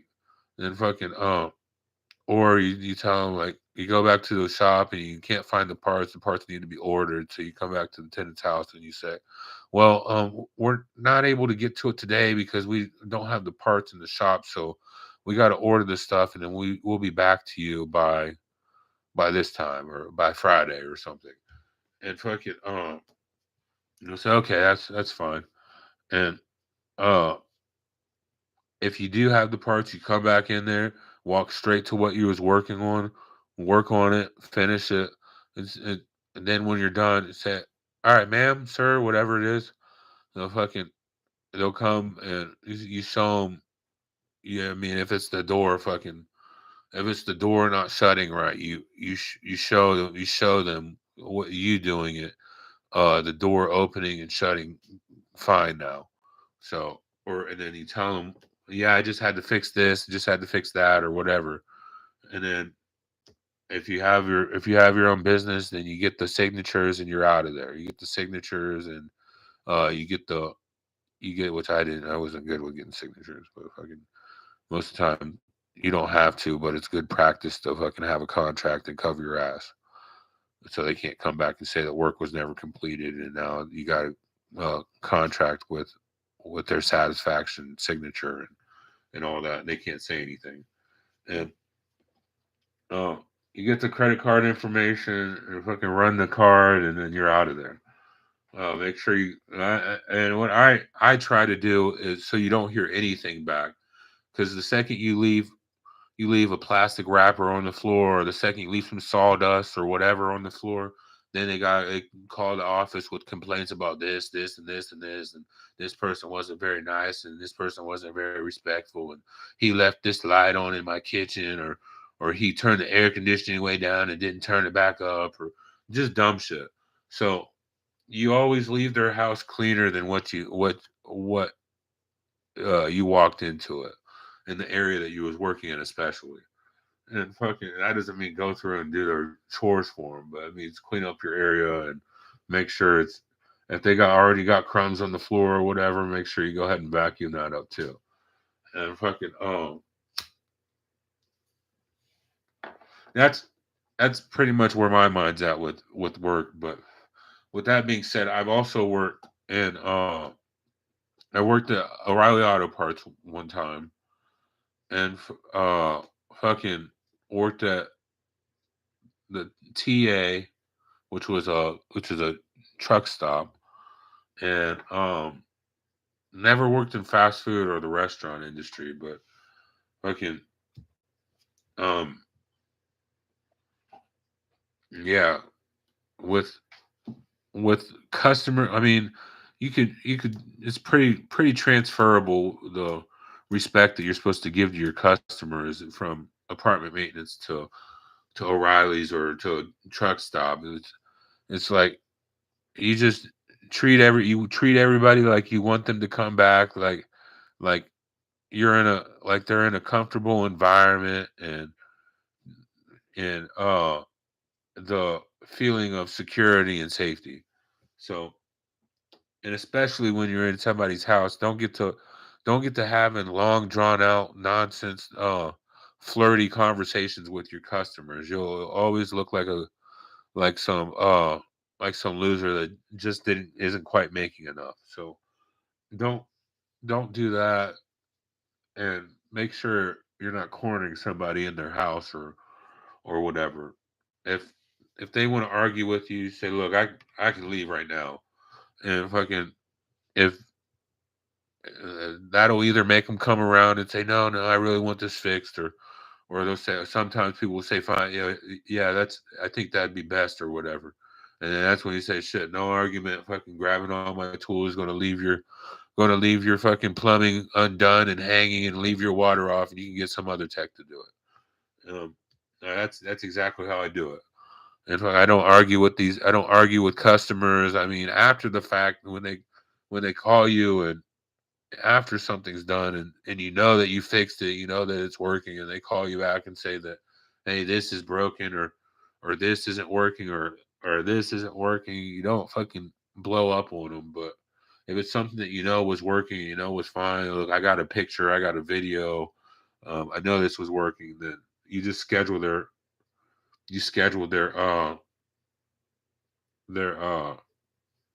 callback or whatever, for unless it's an emergency like a shower not working, or their only toilet not flushing, or whatever, or running water, or whatever. You uh I usually give it a couple days for them to accept that something's wrong, something didn't go as planned, and something is wrong with their stuff, and then I'll come back. But unless it's like an emergency where it's like, oh wait, yeah, I did forget to do that, so I do need to go back there and unless it's something like that, and then it's different. But fucking like I said, I get in there, I get the job done, I stay out of the customer's way, and usually 9 times out of 10 they'll respect you for that. They're going to argue with you if you don't ask them what's for dinner and ask them their love life and all that stuff. So don't that's another thing. Don't talk about your love life with customers. Don't talk about your life out of work. Don't talk about your family life. Don't talk about anything. You could say, "Oh yeah, I have a cousin that likes to do backgammon too, or whatever." That's fine, but fucking don't don't go in too much about personalities and identities because you can end up hurting people's feelings by saying you don't like this about a certain family member, and then your customer does the same exact things or whatever. So try to keep it professional and keep out of the nonsense. I don't know why my nose is stuffed up.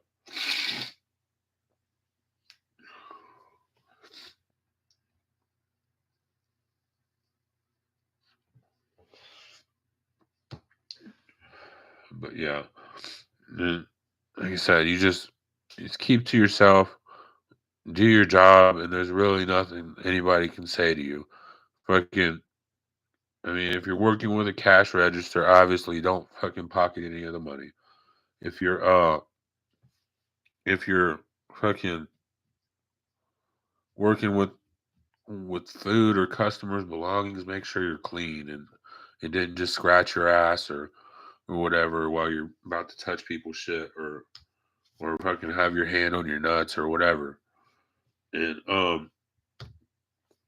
mean just obvious stuff. There's not really anything I got to tell people, but fucking you go in there, get the job done, and get out of there. And that's that's all you're there at work to do anyways, is get the job done, do what you're supposed to be doing and get paid and go home. If you don't like your job, you don't sit around and fuss about it. You fucking work until you find something else and then give your 2 weeks notice and start a new job. But whenever you start a new job, make sure you're fucking upgrading each time. Don't go to a shittier job or whatever because you're going to be pissed off.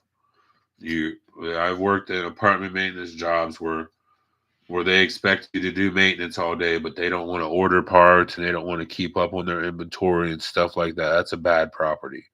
Fucking um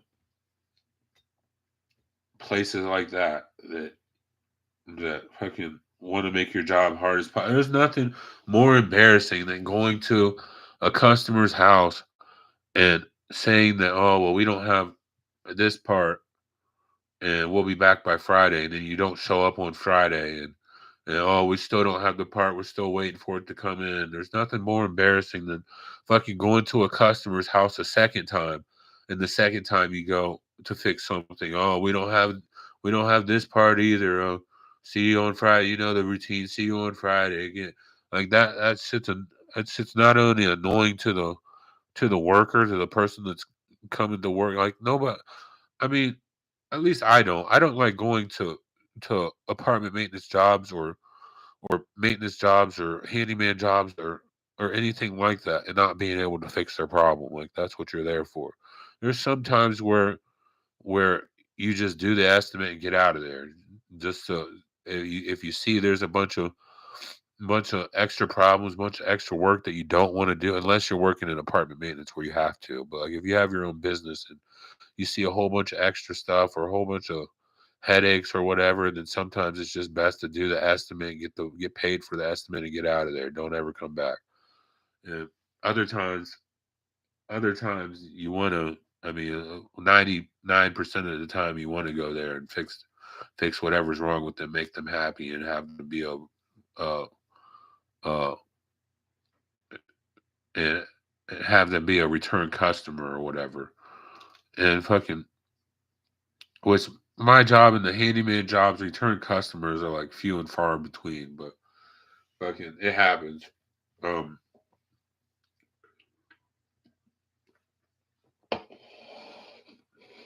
with that being said, fucking uh, the thing that I want to talk about with which I mean these are both kind of ideologies like we need work, but we don't have to be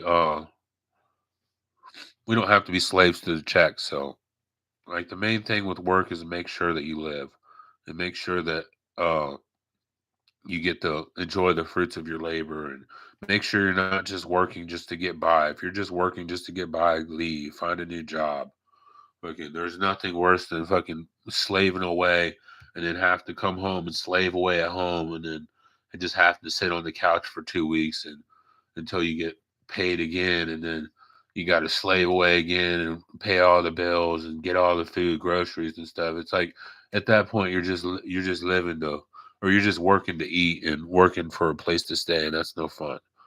So definitely if you're doing a fucking lesser paid jobs, then definitely make sure you get a second stream of income, which there's anything but fucking drug dealing. There's fucking drug deal anything but drug dealing or prostitution. There's fucking I mean, girls get pretty fucking close with the OnlyFans and stuff, but fucking I mean, there's e-commerce, there's fucking which is like drop shipping and all that, I guess. Um, there's fucking salvage and repair and you can do a lot by fucking going or even like buying a storage unit or something. Um, which they do have you are able to buy storage units and stuff. I think it saves them from having to clean stuff out and throw stuff away and every once in a while. I guess I mean I'm sure there's some gems in there that people leave behind or don't have the ability to move it or whatever. People end up just leaving behind. And there's a lot of jobs you can do where like you take furniture and you refurnish it and then fucking sell flip it. Like there's there's jobs you can do on the internet for I mean you got YouTube. I'm not monetized yet. I don't get any money from this. But there's YouTube. There's a whole bunch of like different side jobs that one could do. I mean, you can get into the stock market. You could do anything.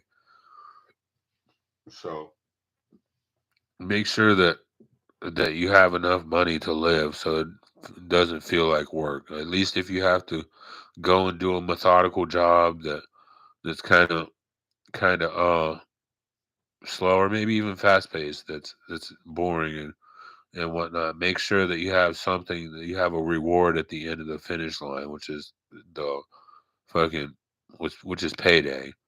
And your finish line should be payday. You don't stop working until payday, and then you wake up the next day and or the next Monday and you do it all again. But you want to make sure that you have something to do or doing a hobby or something. Doesn't have to be expensive. Doesn't have to be roller coasters all day every day, but fucking make sure that you're being satisfied with life and not being a slave. And fucking the that brings me into the next topic, which is fucking Christmas, which is holidays, but Christmas more in general. Fucking Christmas has to be one of the most fucked up evil holidays there is. For one, we teach our kids that fucking Santa Claus is real. And then after we teach the kids that Santa Claus is real, we say that you have to be you have to be good all year to get presents. That teaches them like I mean, it keeps them good for a while, but fucking uh, the I mean the idea that you have to be a fucking a good kid to get the presents you want from Santa for Christmas is fucked up. especially when there's a whole bunch of poor families out there or families that are living in poverty or whatever that fucking don't have enough for their fucking probably nice nice kids. Like there's probably a lot of poor underprivileged kids that think that they're grow up to think that they're bad kids because they live in the ghetto or they fucking or their parents are just barely scraping by or whatever. So one thing is don't live outside your means, which it's easier said than done. I was doing that shit. So don't live outside your means, but at the same time, fucking and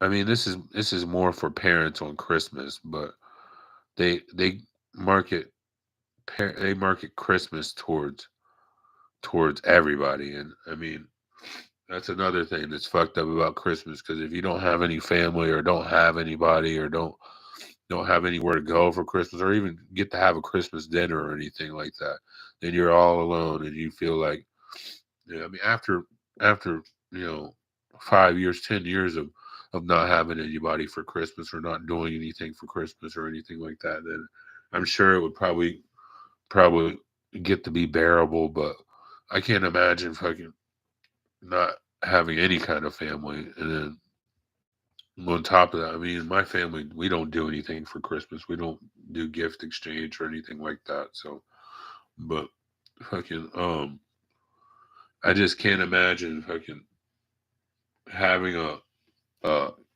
kid that's been nothing but good all year and daddy's fucking working in apartment maintenance, only making $20 an hour and can can barely afford mommy and the and and the kid and fucking not have a new Xbox to buy them or whatever. That would that that not only fucking breaks the parent's heart, but it fucking it it's it's not understandable why it's like you work for nothing. So I mean, you work all as a kid, you work all year to be a good kid and stay out the way and fucking do what mommy and daddy tells you, and then at the end of the year, Santa Claus missed the house because you must not have been a good kid or whatever, when really it's mommy and daddy that didn't have enough money. So I think Christmas is a fucking evil, sick, twisted holiday. And and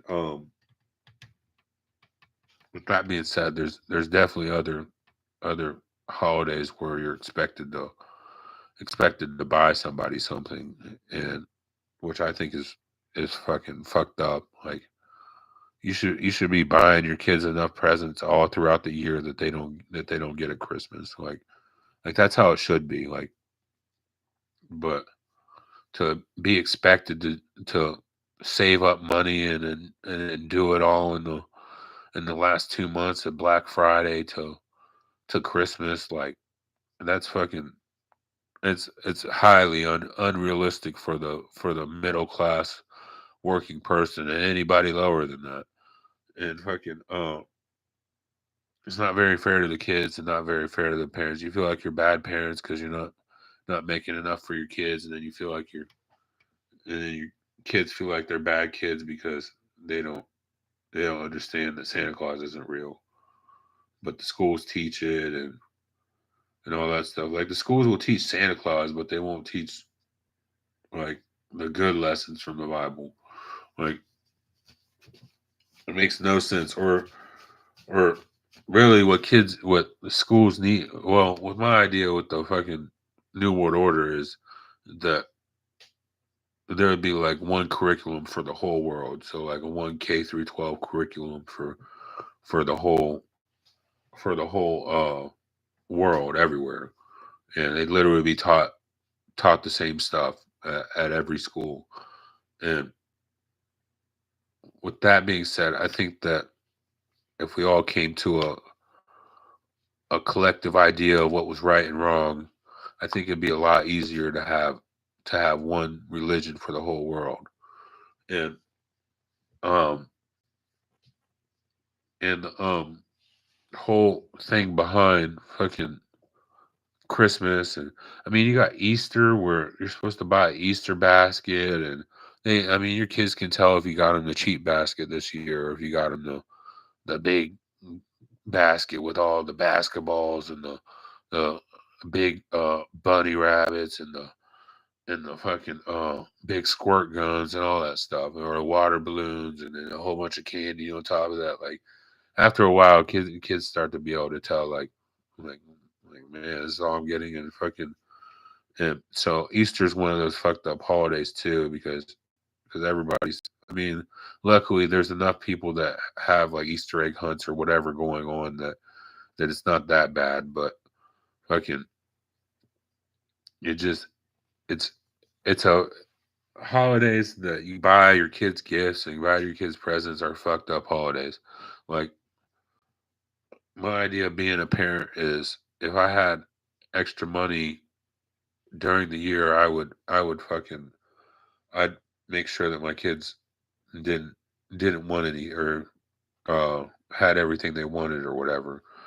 And fucking and then say fuck Christmas because Christmas, like I said, Christmas is a is a fucked up evil holiday where if you can't provide for your family, then you're the bad family, or or you're not working hard enough. And I think it's I thought about this the other day. It's funny the whole idea of Santa Claus is like one of the idea one like something I thought about with Santa Claus was that like some guy if you don't if a man doesn't work a job and make enough, then s- then some guy is going to skip your house, and some better guy is going to with all the money and all the gifts is going to skip your house and label your family as the bad family and the bad kids or whatever. And I think it's fucked up that that, that men expected to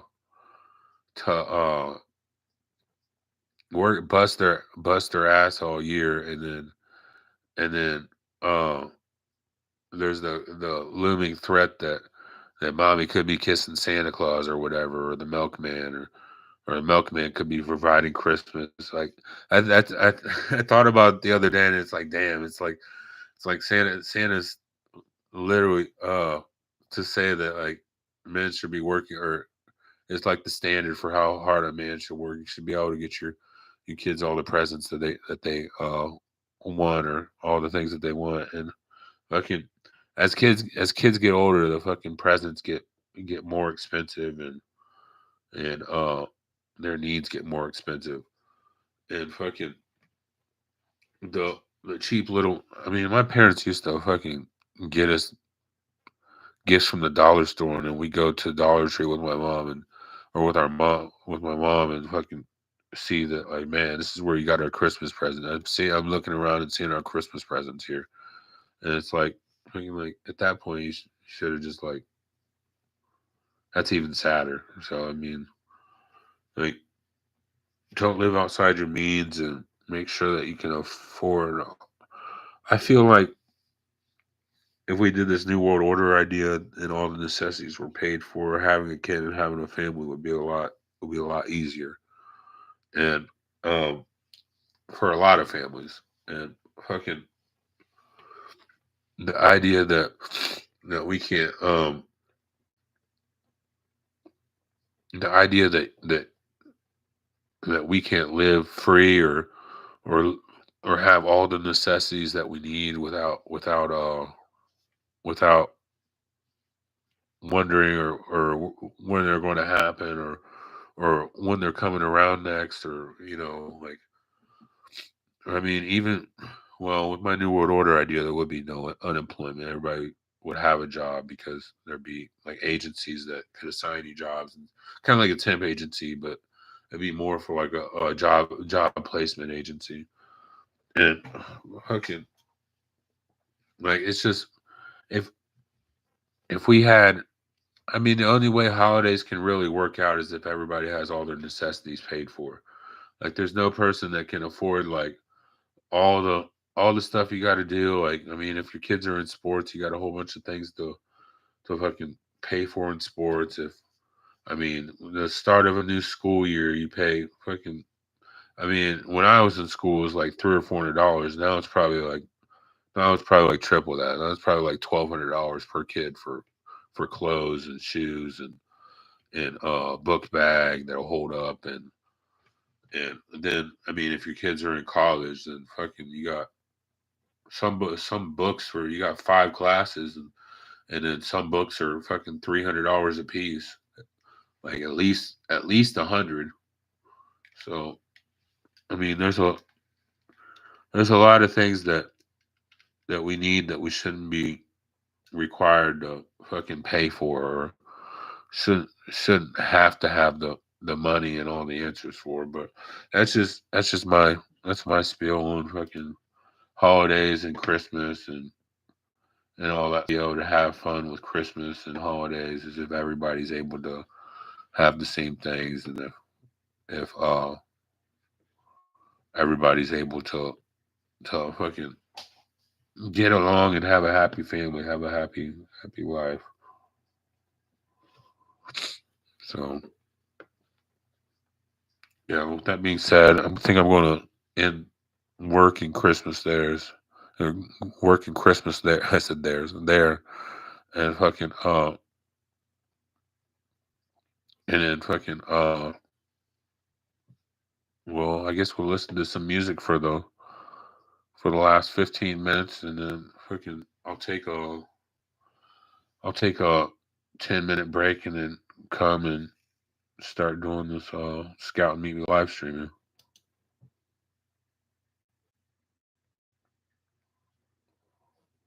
Stay strong through stormy weather and always follow your heart, even when those days.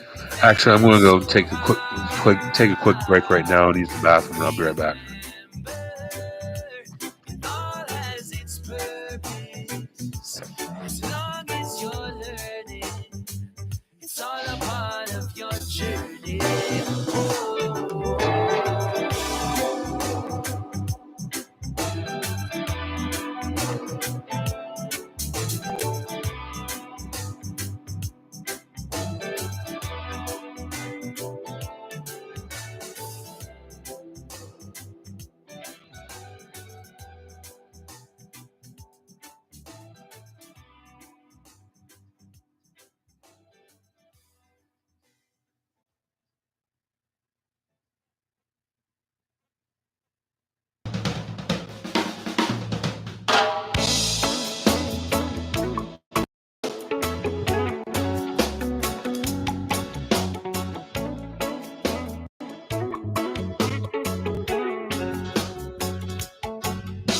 You got me living your life all night and day.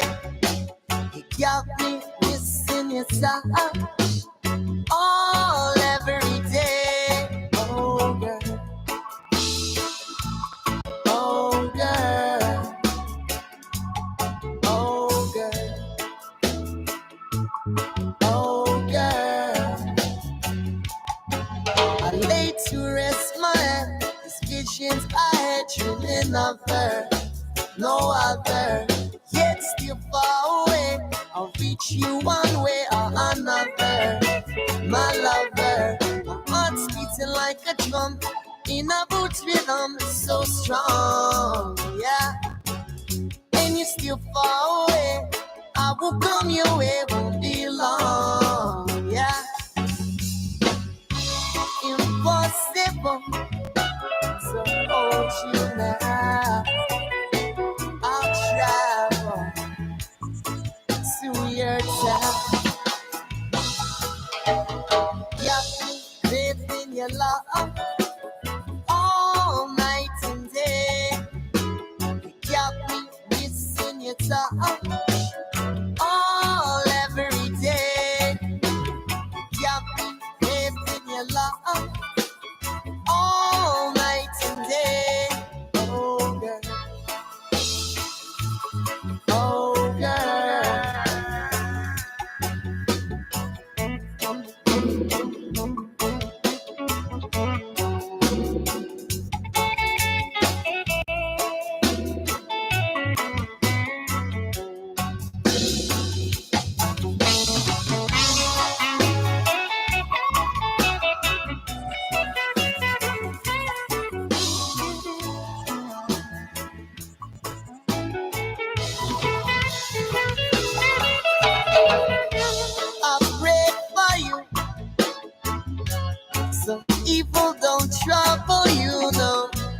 don't care too much for what the others do.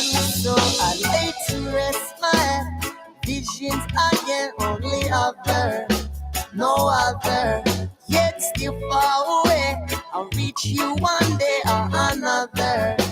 My lover, my heart's beating like a drum in a roots rhythm, so strong, yeah. And you're still far away, I will come your way, won't be long, yeah. Impossible to hold you now. I'll travel to your town. Got me faith in your love all night and day. Got me missing your touch all every day. Got me faith in your love all night, all every day. Every day now.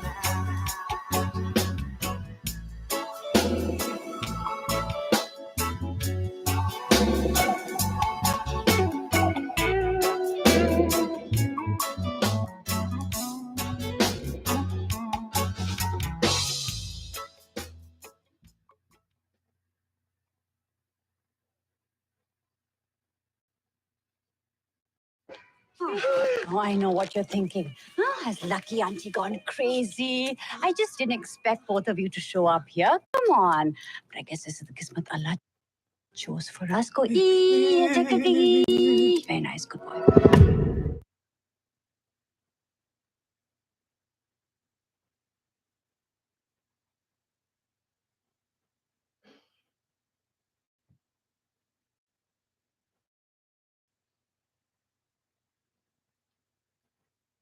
Made to order and made for your morning. 2 breakfast sandwiches for just $6. Only at your neighborhood Tim Hortons.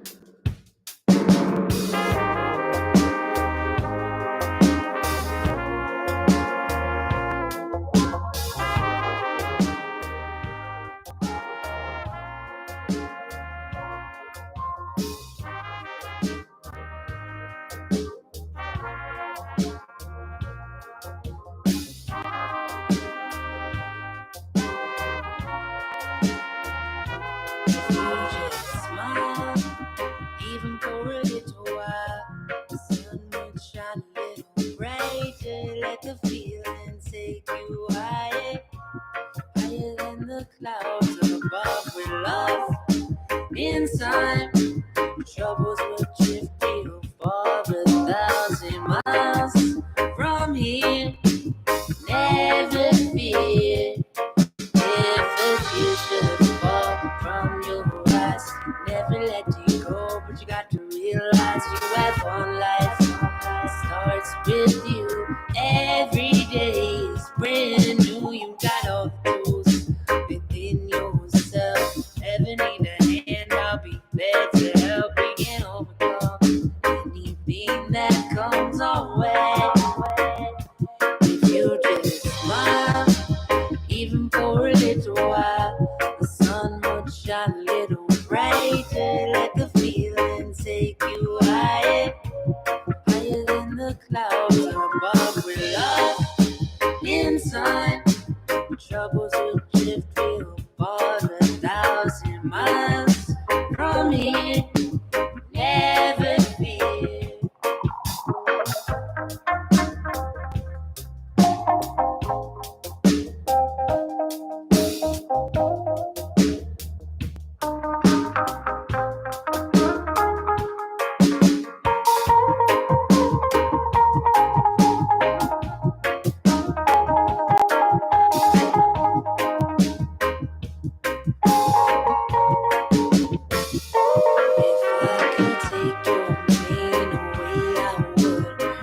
Negative with only good.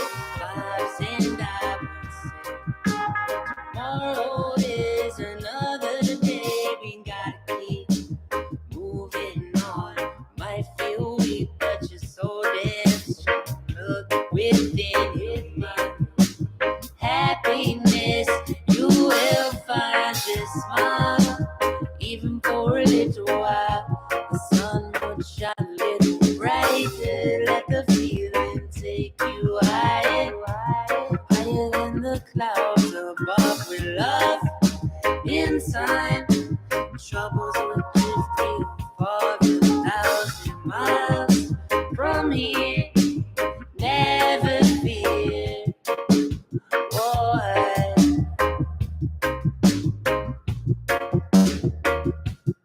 You just smile. Why won't you smile? Whoa, just smile. Yeah. Won't you smile?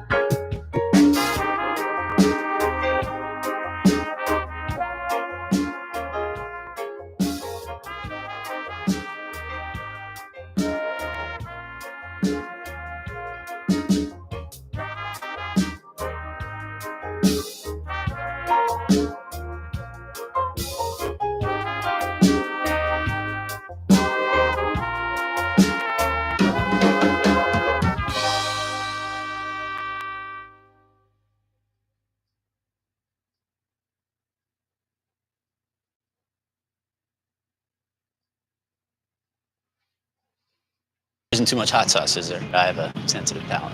I actually like hot sauce. How about guacamole? I don't really know what we're talking about anymore. Burritos. Sure.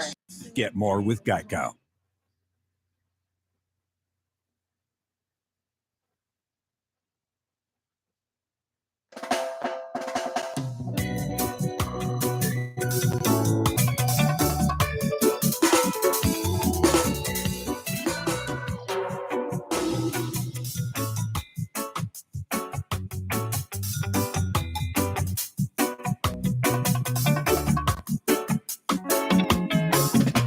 We only got one life, so I'm gonna live mine.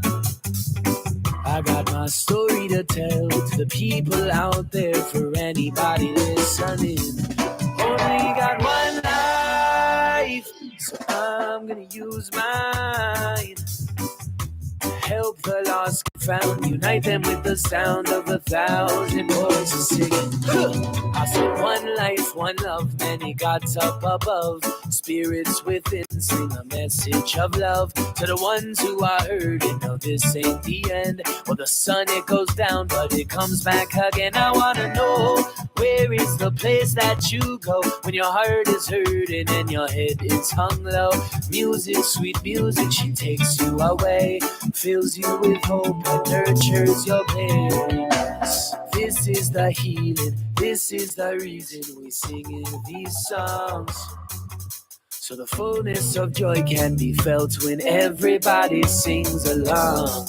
So open up, the time has come and we got to be on our way. We're leaving everything we knew behind with yesterday, and manifesting dreams that turn into reality. One love to guide, one life to lead. Only got one life, so I'm gonna live mine. I won't be broken by their rules, criticized by fools. I know what I am here to bring. We only got one life, and I'm gonna use mine to help the lost get found, unite them with the sound of 1,000 voices sing. I'm gonna lift up my brothers, not compare myself to others, focus only on what I can say. To make the world a better place, help relate to all and face my problems in a better way. So we can learn to lead, speaking of new breeds of men who understand that we must fight to see destruction of the darker way. Here to chase the fear away, we must secure a place for all.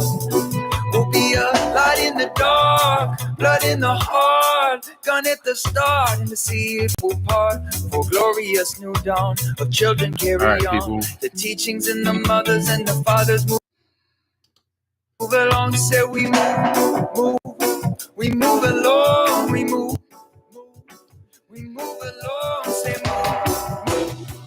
move along, 'cause we only got one life. We only got one life. so I'm gonna live mine. I said I'm making my way, get better every day. Let love determine my direction. We only got one life, so I'm gonna use mine to help the lost get found, uniting with the sound of 1,000 voices. This wheel spins around and round. We all have days upside down. Day This has all been Ayatera, I think. Take a look at life. These soft eyes are true.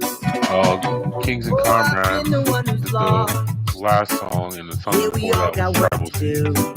Can you see the angry child inside, hating what they put him through? I want to set the record straight. Life is full of tragedy, but your reaction is the difference, and the difference is the reason that you live in hell or harmony. This song's gonna bring us right up to Call the spirit, can you hear it? Can you feel me? Do not fear it. Moving with you through every moment's issue. We never are alone in this oneness. We only got one life, so I'm gonna live mine. I got my story to tell to the people out there, for anybody listening. Only got one life, so I'm gonna use mine to help the lost get found, unite them with the sound of 1,000 voices singing. One life.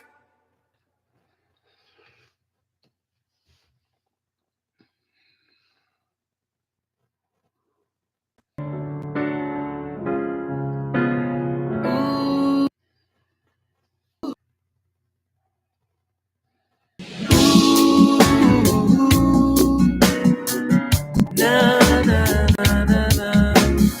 Ooh, yeah. Send me up into outer space. I've been here too long.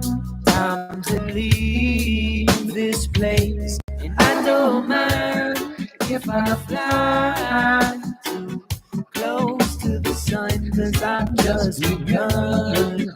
Hey, nah, nah. Take my spirit for a lift. I've been stuck in this eclipse of the body and the soul. I've been so out of control, and I don't see what's left for me in this galaxy, so I'm going home. Hey, into the unknown. Ooh, na na na na na. Ooh, yeah. So send my love to that third planet from the sun. I will always love the way.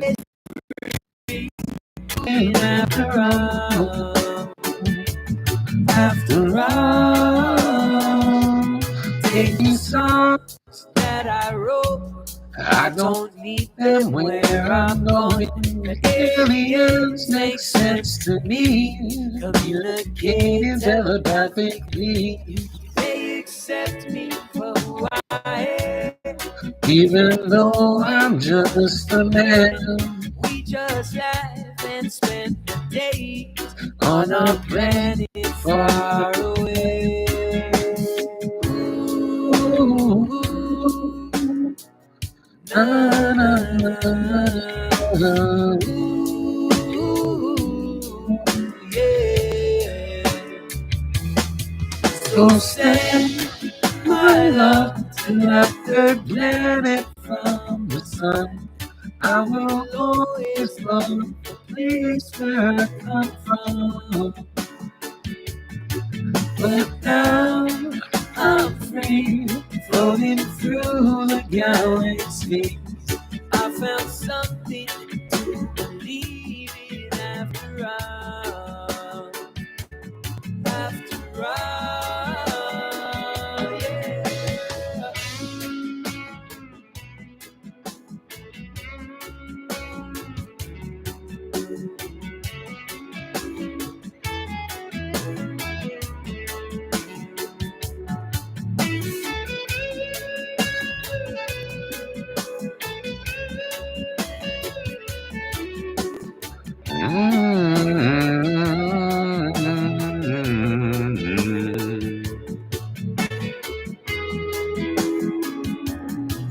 And watch the world go crazy beneath the atmosphere so hazy. Wondering where did we go wrong?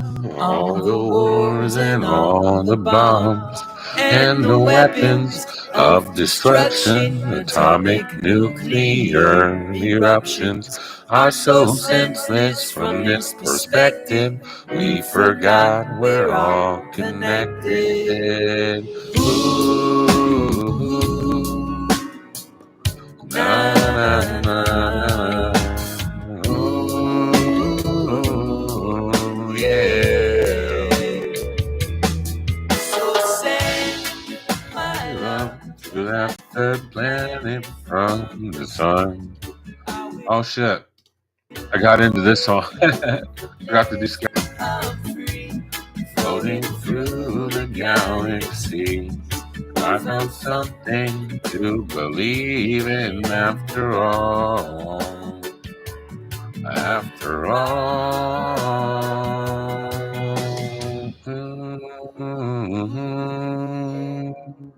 Na, na, na, na. Ooh, yeah. All right, people. Man, let's hope they let us stream with all these people in here. That'd be great.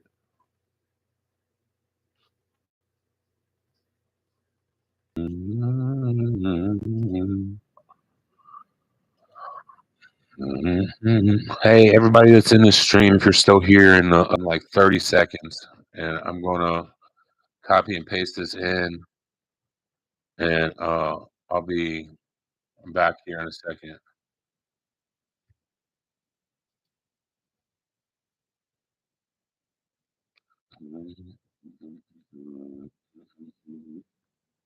We know a lot of pain, we know a lot of trouble. So I hope and to pray for a better tomorrow. Yes, because.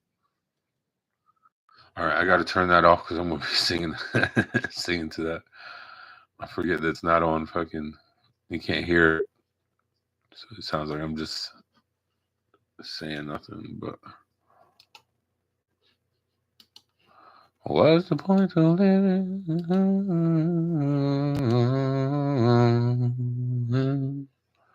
You know it's hard to get your head right when everything's so wrong. Everything's so wrong, yeah.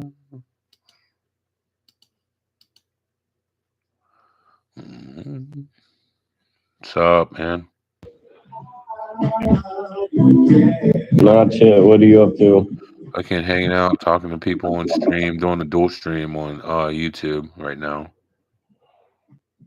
So, Yeah, what you got going?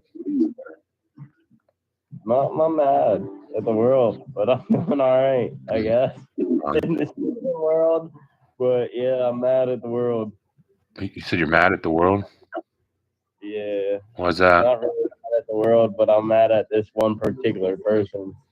Yeah, I'm mad at freaking a bunch of people. People are literally trying to make me mad in the definition of mad. I'm tired of people using me.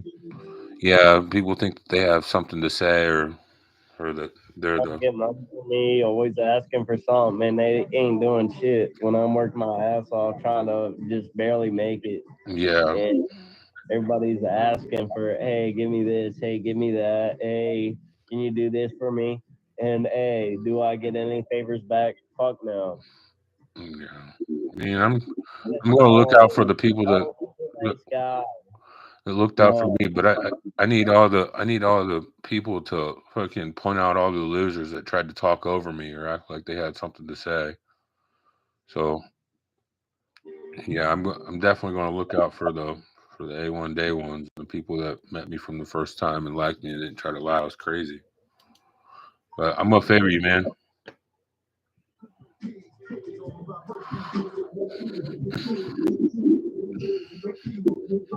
Yeah. People wanna watch. Want to host my streams in their own lobbies or whatever, and then want to fucking and want to talk over me and act like they have so much to say to the world or offer to the world when they aren't giving the world shit. It's all about what the world can do for them, for the losers that didn't want to work and be parents.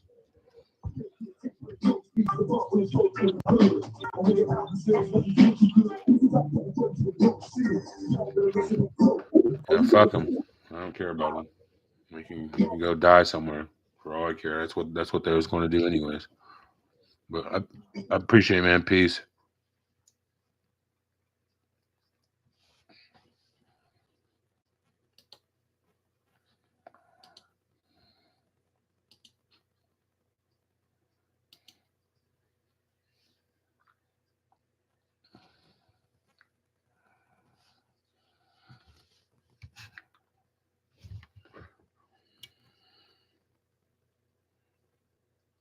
What's up, man?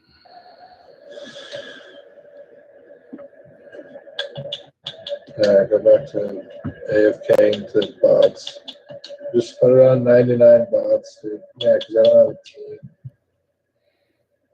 You guys are running out there sacrificing yourself just for temper tantrum's sake.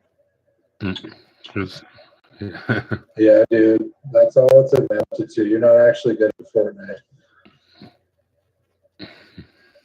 You're not actually good. You're just out there hitting bots. No, they're trash. They have just figured out they're trash. I don't know when people. I don't know when people are fucking are doing the righteous thing and when they're not. So, I mean, I got other people's demons in my head and fucking dealing with other people's problems, and they expect me to be Jesus for them. But like I said, I mean, I do what I can, and I don't know.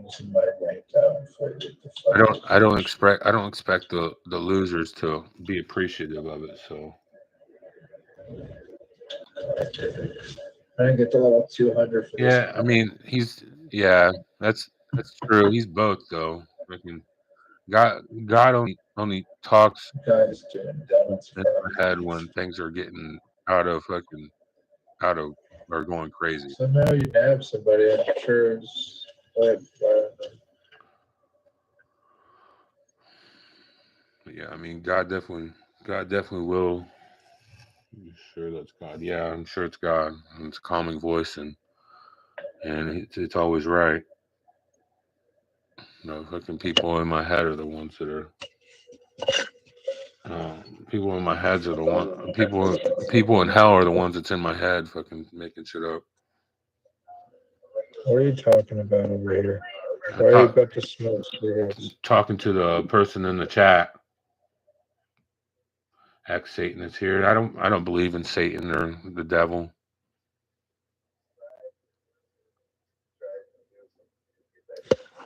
I believe in Lucifer. I don't believe in Satan and the devil.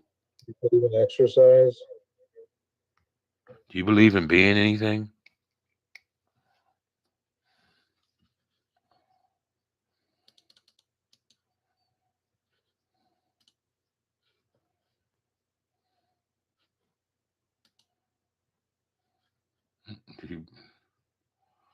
Best trick devil overplay, making us think he really isn't real. That's the setup that the Bible sets up. The devil's from Christianity in the Bible. The quote unquote devil is the devil is fucking Lucifer, the light bringer and the morning star. He just serves a jail warden figure. He doesn't know He isn't a negative. He isn't all the weak people's problems. The devil's expected to be the bitch's bitch. The Idaho potatoes and the golden retrievers. It's the bitch's bitch. You know, the devil's been such a bitch to the bitches.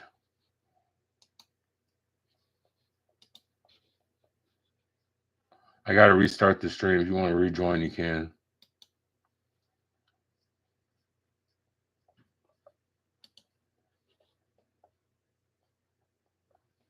Yeah, no. People say that there's this thing called demons and the devil that made them go rape their children and kill their mom, and it's not real.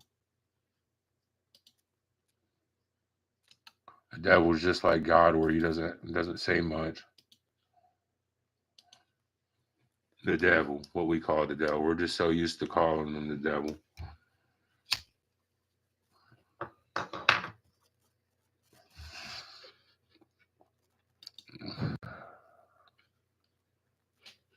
Idaho potatoes and the golden retrievers are the devil for knowing reality and knowing the facts.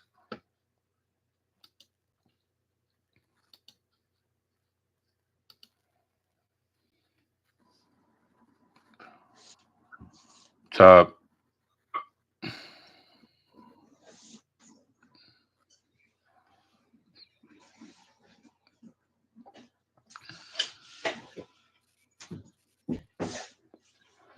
Yeah, we see it.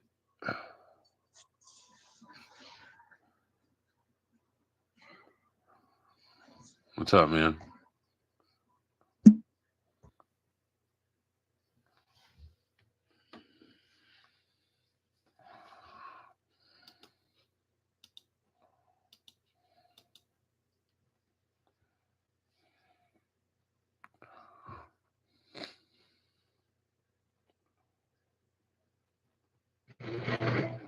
I can play the movie. Well, That's on your account.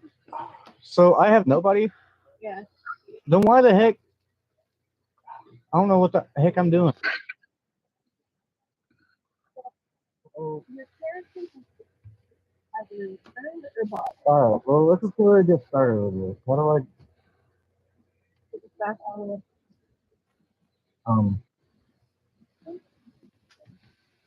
So where? People thought their ghetto comedy was more valuable. Oh. Hey, bro. Hope you're doing all right. Drew. Yeah, I'm doing great. Just being the greatest person in the world. Yeah. Thank you. I might be the one on that song. All right. I'll try to figure this out, I guess. Matchmaking? Why is it matchmaking? What the heck? Putting it into a private lobby. But yeah, you get to pick the songs and what instrument I play. Okay. Does it really matter? I mean, yeah, there's some that I can't do, really. All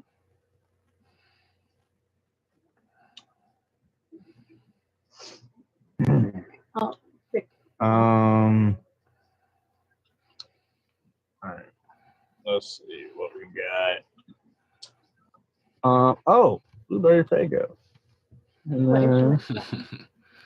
Oh, I forgot about that song. That's crazy. Oh gosh, yeah. The Hills.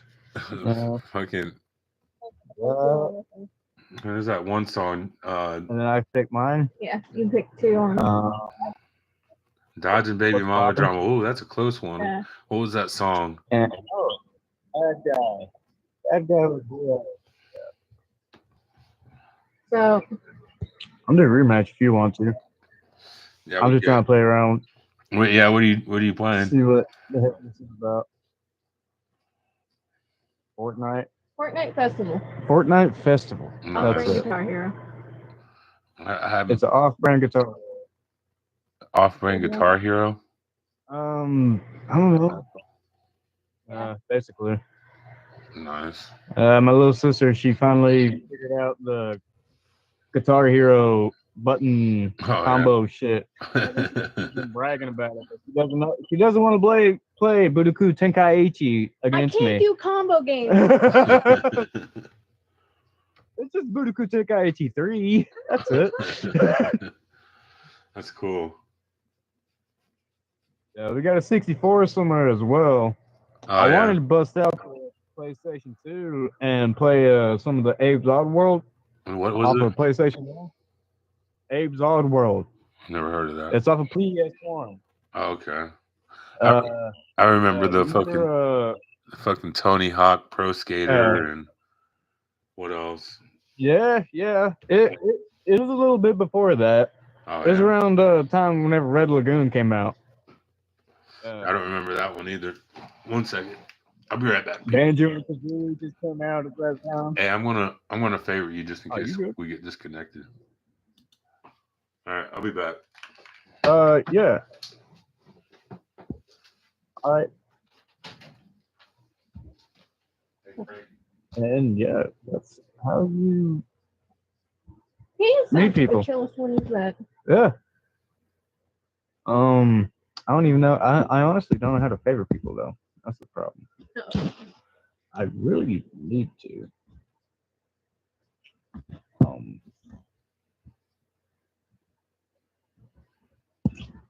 This is the last call. You got like 6 seconds. I think there we go.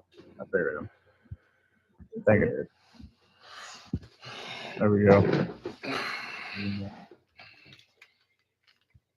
Wait, what do I do? You Alright. press your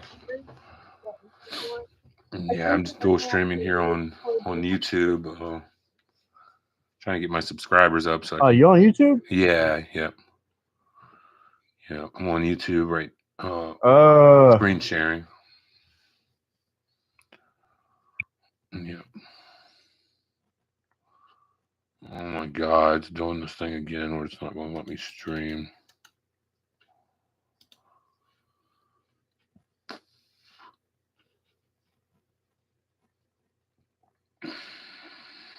Yeah, fucking.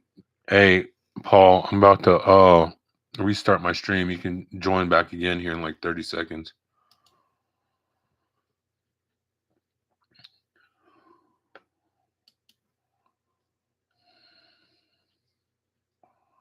It's hard to get your head right when everything's so wrong.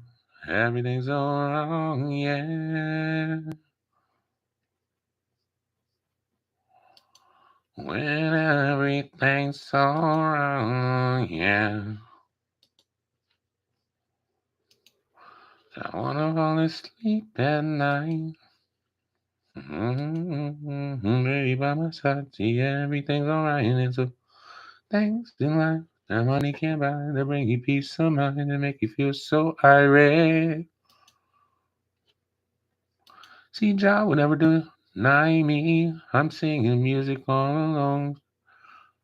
I'm singing music from the heart, so I know love is gonna find me. Yes, your love is right beside me. Yes, it's the only thing that I need. And I need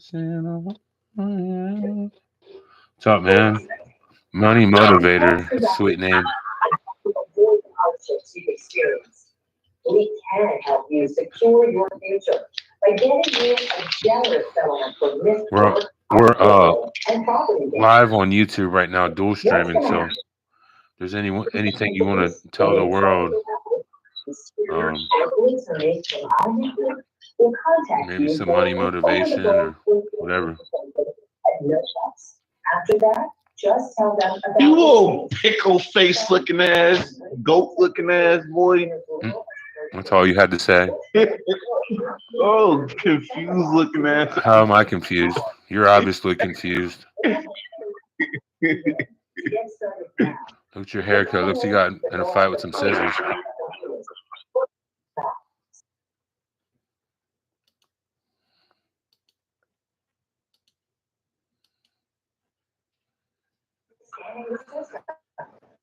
Well, there's nobody with nothing to say.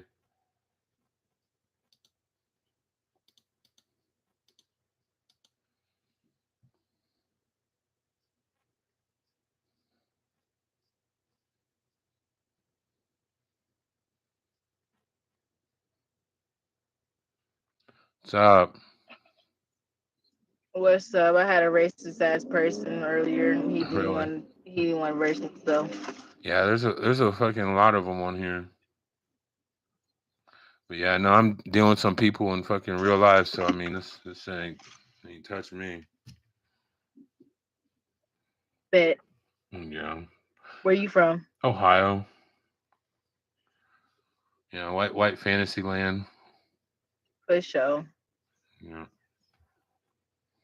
I feel it. I know a person out there. Nice. Nice. Yeah. But We he looks white himself. Oh yeah. Mixed. Nice. Yeah, I got dumb jealous black people here in I'm from Ohio. Cali. Oh, you're from Cali? Oh wow. Yeah. I turned down 23 Yeah, million. I am from Cali, but I didn't know there was racist ass. I'm sorry. Go ahead. Yeah, the fucking black people here are fucking salty. I turned down $23 million for my gift from God, and they're still jealous. Uh, Yeah. that's wild. Yeah. I was just on here for a minute. I'm tapping out at 11:30. It's 11:25 right now. Nice. Nice.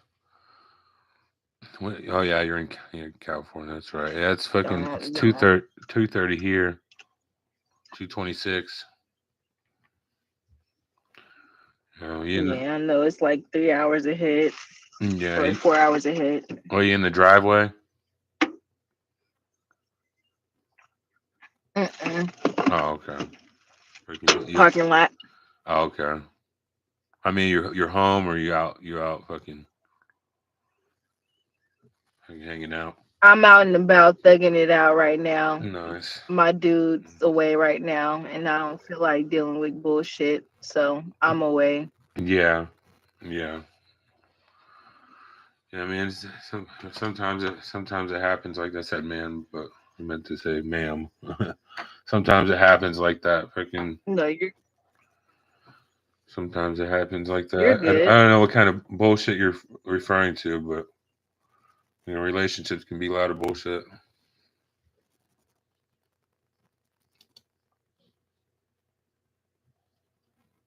Yeah, I call everybody man. I don't mean anything bad by it. Fucking well, it's like women are like, whoa, man, like, like not like that.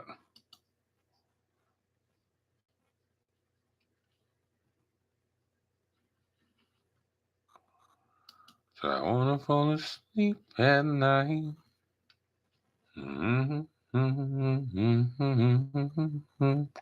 Yeah, you fucking I can't see what they're doing. I don't have a fucking I'm not allowed to be a part of the conversation or whatever. So when I'm fucking flipping out at the vibes on YouTube, that's what it's about.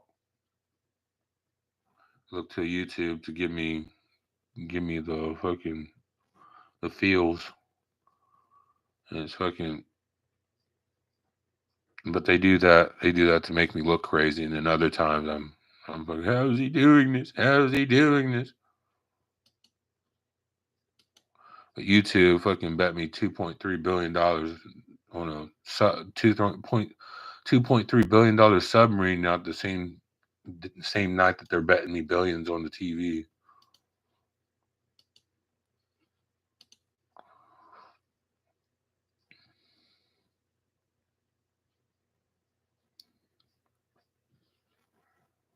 Like that was the first video that was suggested to me when I fucking opened up YouTube. The first thing that popped up was a caption that said 2.3 billion and fucking had a submarine yacht, and now the fucking submarine yacht's nowhere to be found. $2.3 billion submarine yacht. You can't find it anywhere on YouTube.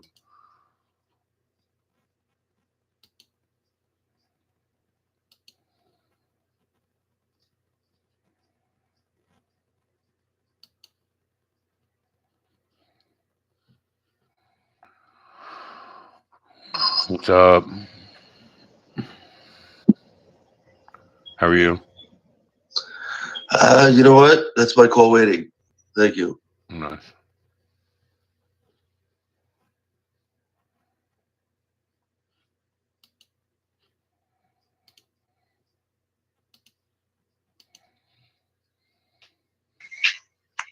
Boy, I thought you was a girl. It was a pretty fast calculation. No, I just glanced and it was the hair. Oh yeah. Any women on here tonight, man? You ran into any women? Yeah, plenty. Shit, where they at? You gotta keep at it.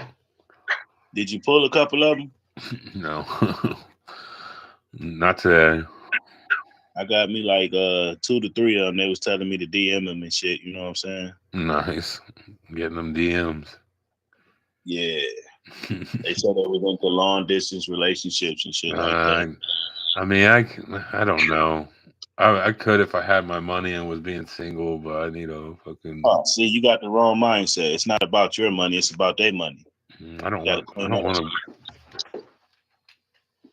I don't want to fucking rely on a girl for money. What, you seeing the ghost or something? What the fuck is you doing, man? Yeah. This is the same shit. Yep. You smell it. All right. Same OG. What the hell? All right. Cool. Thank you.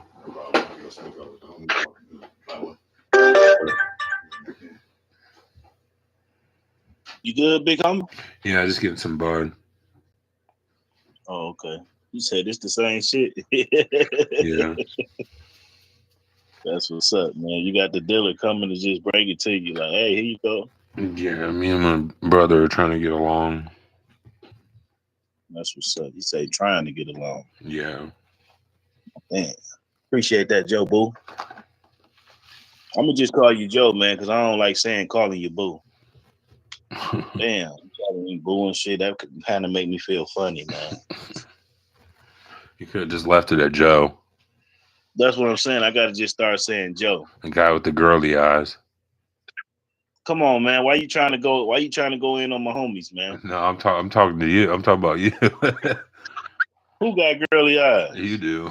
Talking about. Oh, I thought that was a girl. Okay. You see what you just did? So when I go in, if I go in on you next time, you can't be mad about it, okay? I mean, it's probably going to be the last time we see each other. I don't know. You can't say that on here, though.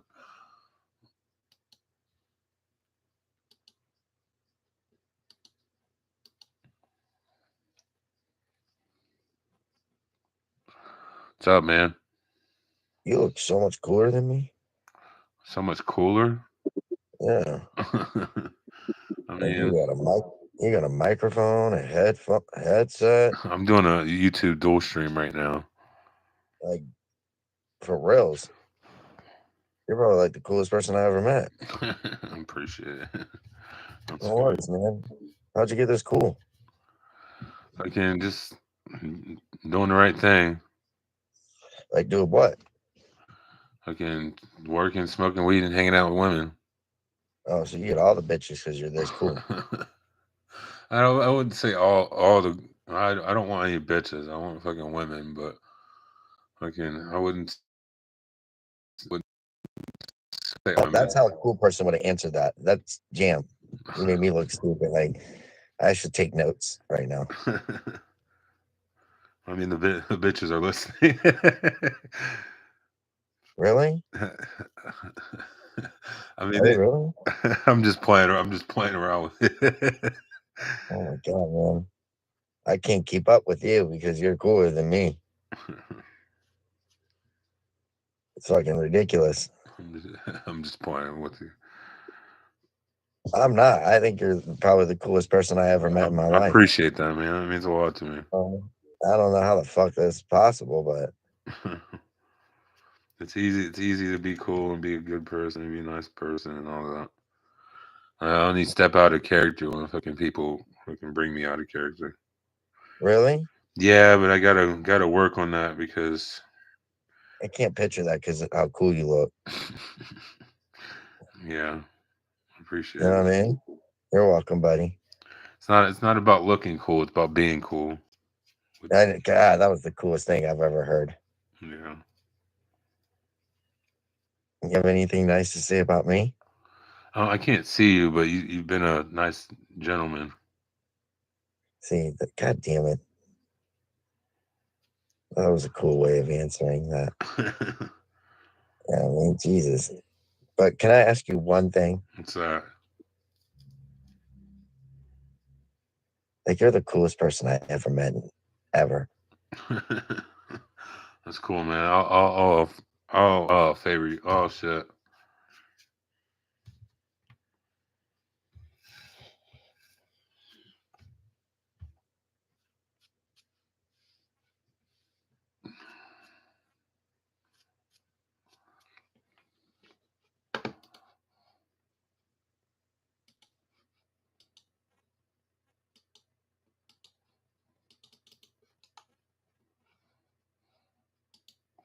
Hey, we got to restart this stream because it's doing this shit where it's not wanting to let me battle. So.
Stop.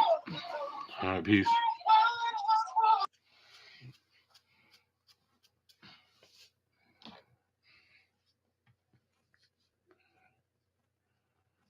Hopefully this doesn't kill me.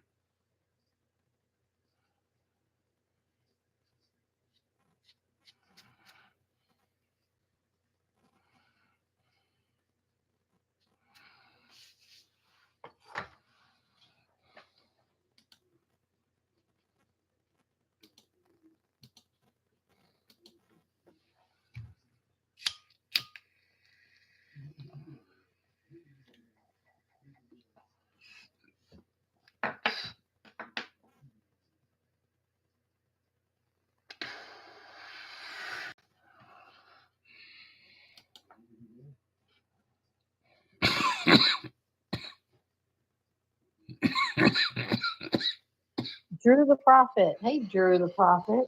I'm back again. We are back again.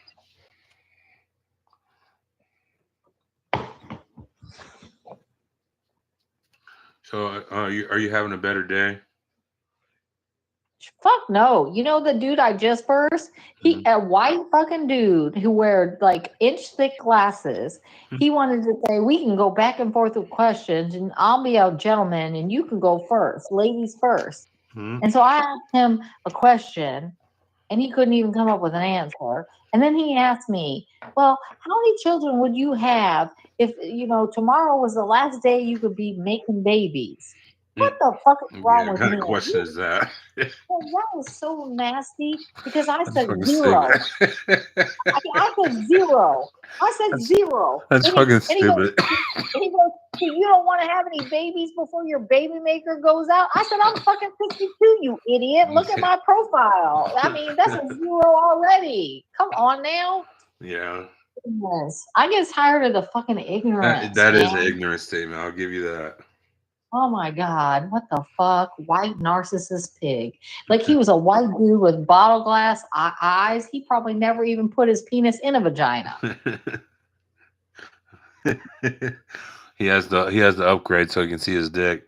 Yeah, so he wanted to know how, if he could put his penis in my vagina kind of by asking the round question, like, if you could, like, who the fuck as a woman goes out to say, I just want to be a baby maker. Let me just procreate as long as I can. Let me be fucked up the ass and up the vagina and let me, damage my body. Because giving birth to a child is trauma. If y'all didn't realize that, it's fucking trauma. I mean, Like it's part of life, but fucking, I mean, to a ask part of just a life. random. I mean, we didn't sign up for that. Women, we didn't choose to be a part of trauma. It's a part of life. What the fuck? I mean, It ain't a part of life. It's a part of male dominance. You're supposed to have somebody there with male dominance. So you don't have It is a part of male dominance because you got an innie and we got you got an outie and we got an innie and you decide to put your outie in our innie and fuck our whose world idea up. was that? I mean, not mine, because I.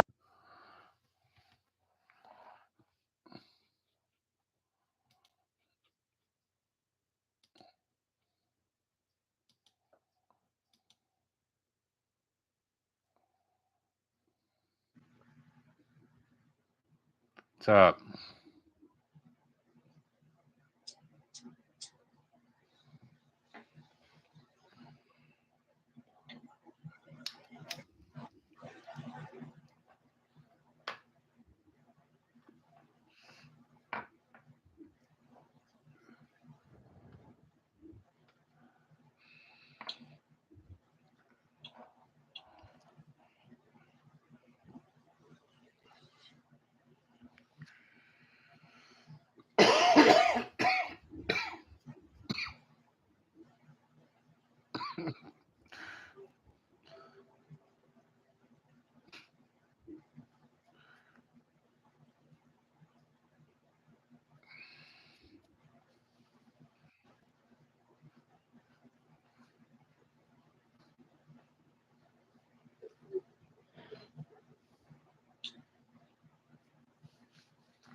Hey, we're dual streaming on YouTube. If you wanted to say anything to the world.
Yeah, I was thinking about talking to some. I think I'll leave that for last, for after 3.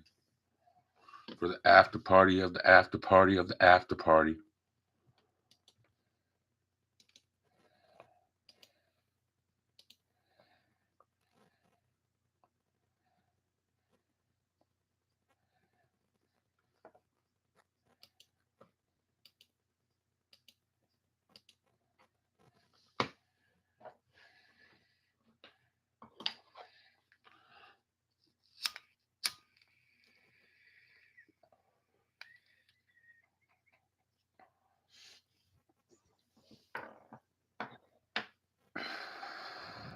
What's up, man?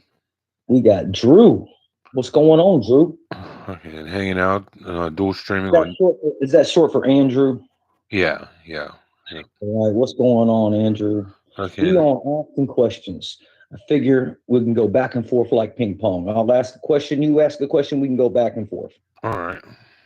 All right, I'll ask one first. If this was Burger King Day and you could have it your way, how many kids do you want to create before you leave the earth? Some lady just told me about you. How many kids do I want to create before Oh, I that leave? fucking bitter bitch. A That sailor. bitch was super bitter. She tried to blame society because her child is a piece of shit. I'm like, no, bitch, that's your fault. You were responsible to take that child and turn them into something productive into this world. And you can't blame society because you're a failure. Fuck you. Yeah. I mean, you could say that about a lot of moms, but Yeah. yeah. I mean, I don't know. I really would be satisfied with just successfully getting through one of them, but okay. Just one? Yeah. I mean, I have like 14 or 15, but You have 14 or 15 kids? yeah. Wow, my man said when they said be fruitful and multiply, he understood the goddamn assignment. Yeah, I got like 12 baby mamas, and no one. I had to learn from fucking people in the donation center, the fucking news, the radio, and YouTube. That I had a bunch of kids. Started off with them telling me about 1, and then it went to 2, and then to 3, and then more like 3 plus 4, and then All right, altogether I have 7 total created. Yeah. I only have 5 because 2 have passed. Now it took me 3 women no, to have my I had 9, and then 2 got an abortion, and then I had 3 more supposedly. Well, I only had one. The very first child of mine was aborted, and that was when I was 17. You know, and that was some fucked up shit. She didn't even ask me how I felt about it before she went and killed. I don't believe that. They're trying to. You don't hold on. You think I'm lying to you about that? If you're saying that about me, I don't fucking. They said I have like a 13 or 14-year-old kid from Lima, and that was when I was 18 years old.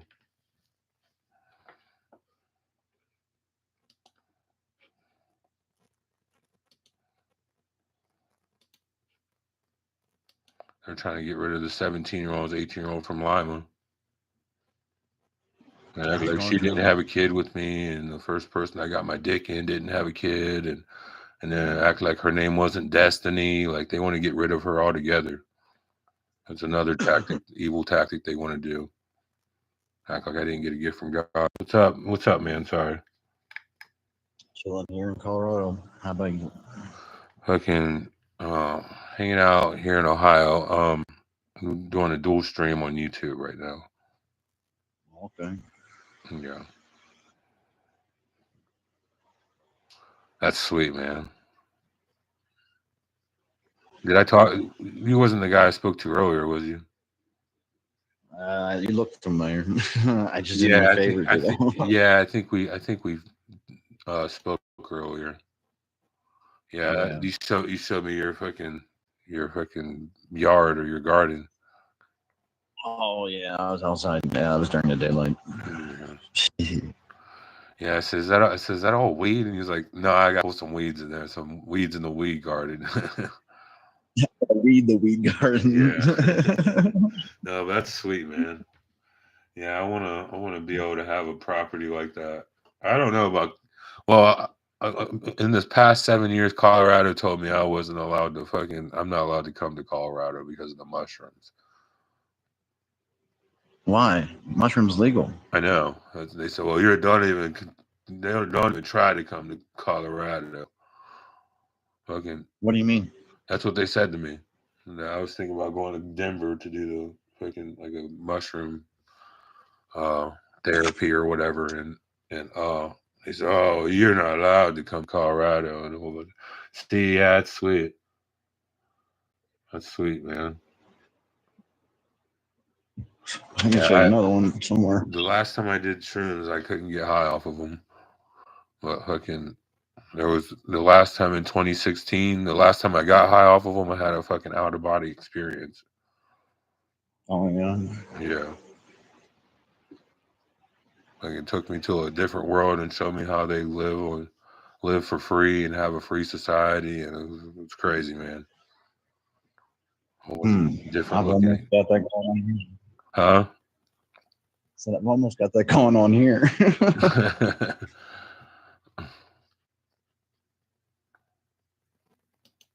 Yeah, and then I woke up and I was like rocking back and forth, like, what is this mean? And fucking there was a single voice that said, don't worry, you'll get it later. Or don't worry, it'll make sense later. I gotta restart this stream again, people.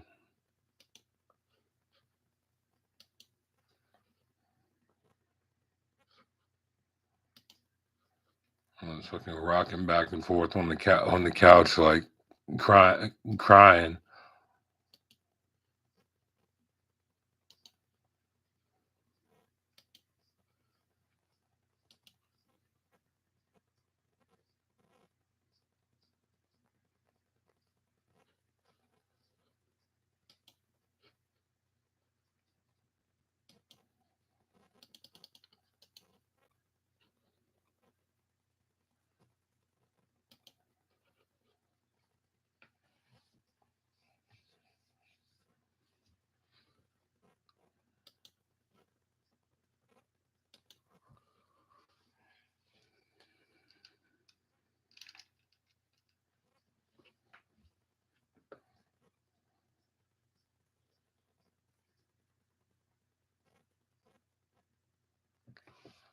Oh, my heart is fucking.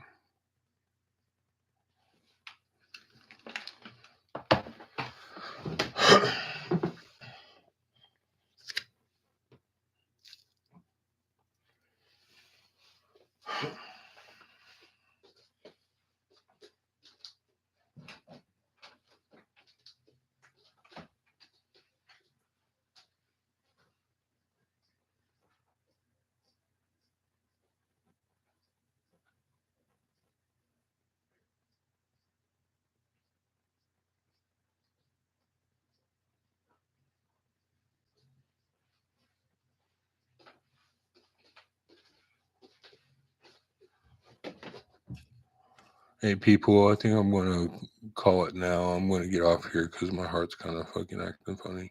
Peace, people.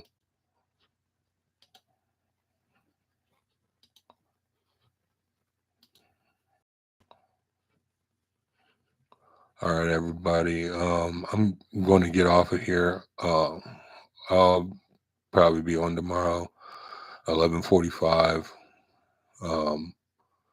p.m. Eastern Standard Time, 11:45 to 3 a.m. Eastern Standard Time. Tomorrow's going to be about guns. Going to have a man day, and then going to be another conspiracy ideology, and fucking and then another hour streaming on Skout MeetMe. But peace, people. Oh shit.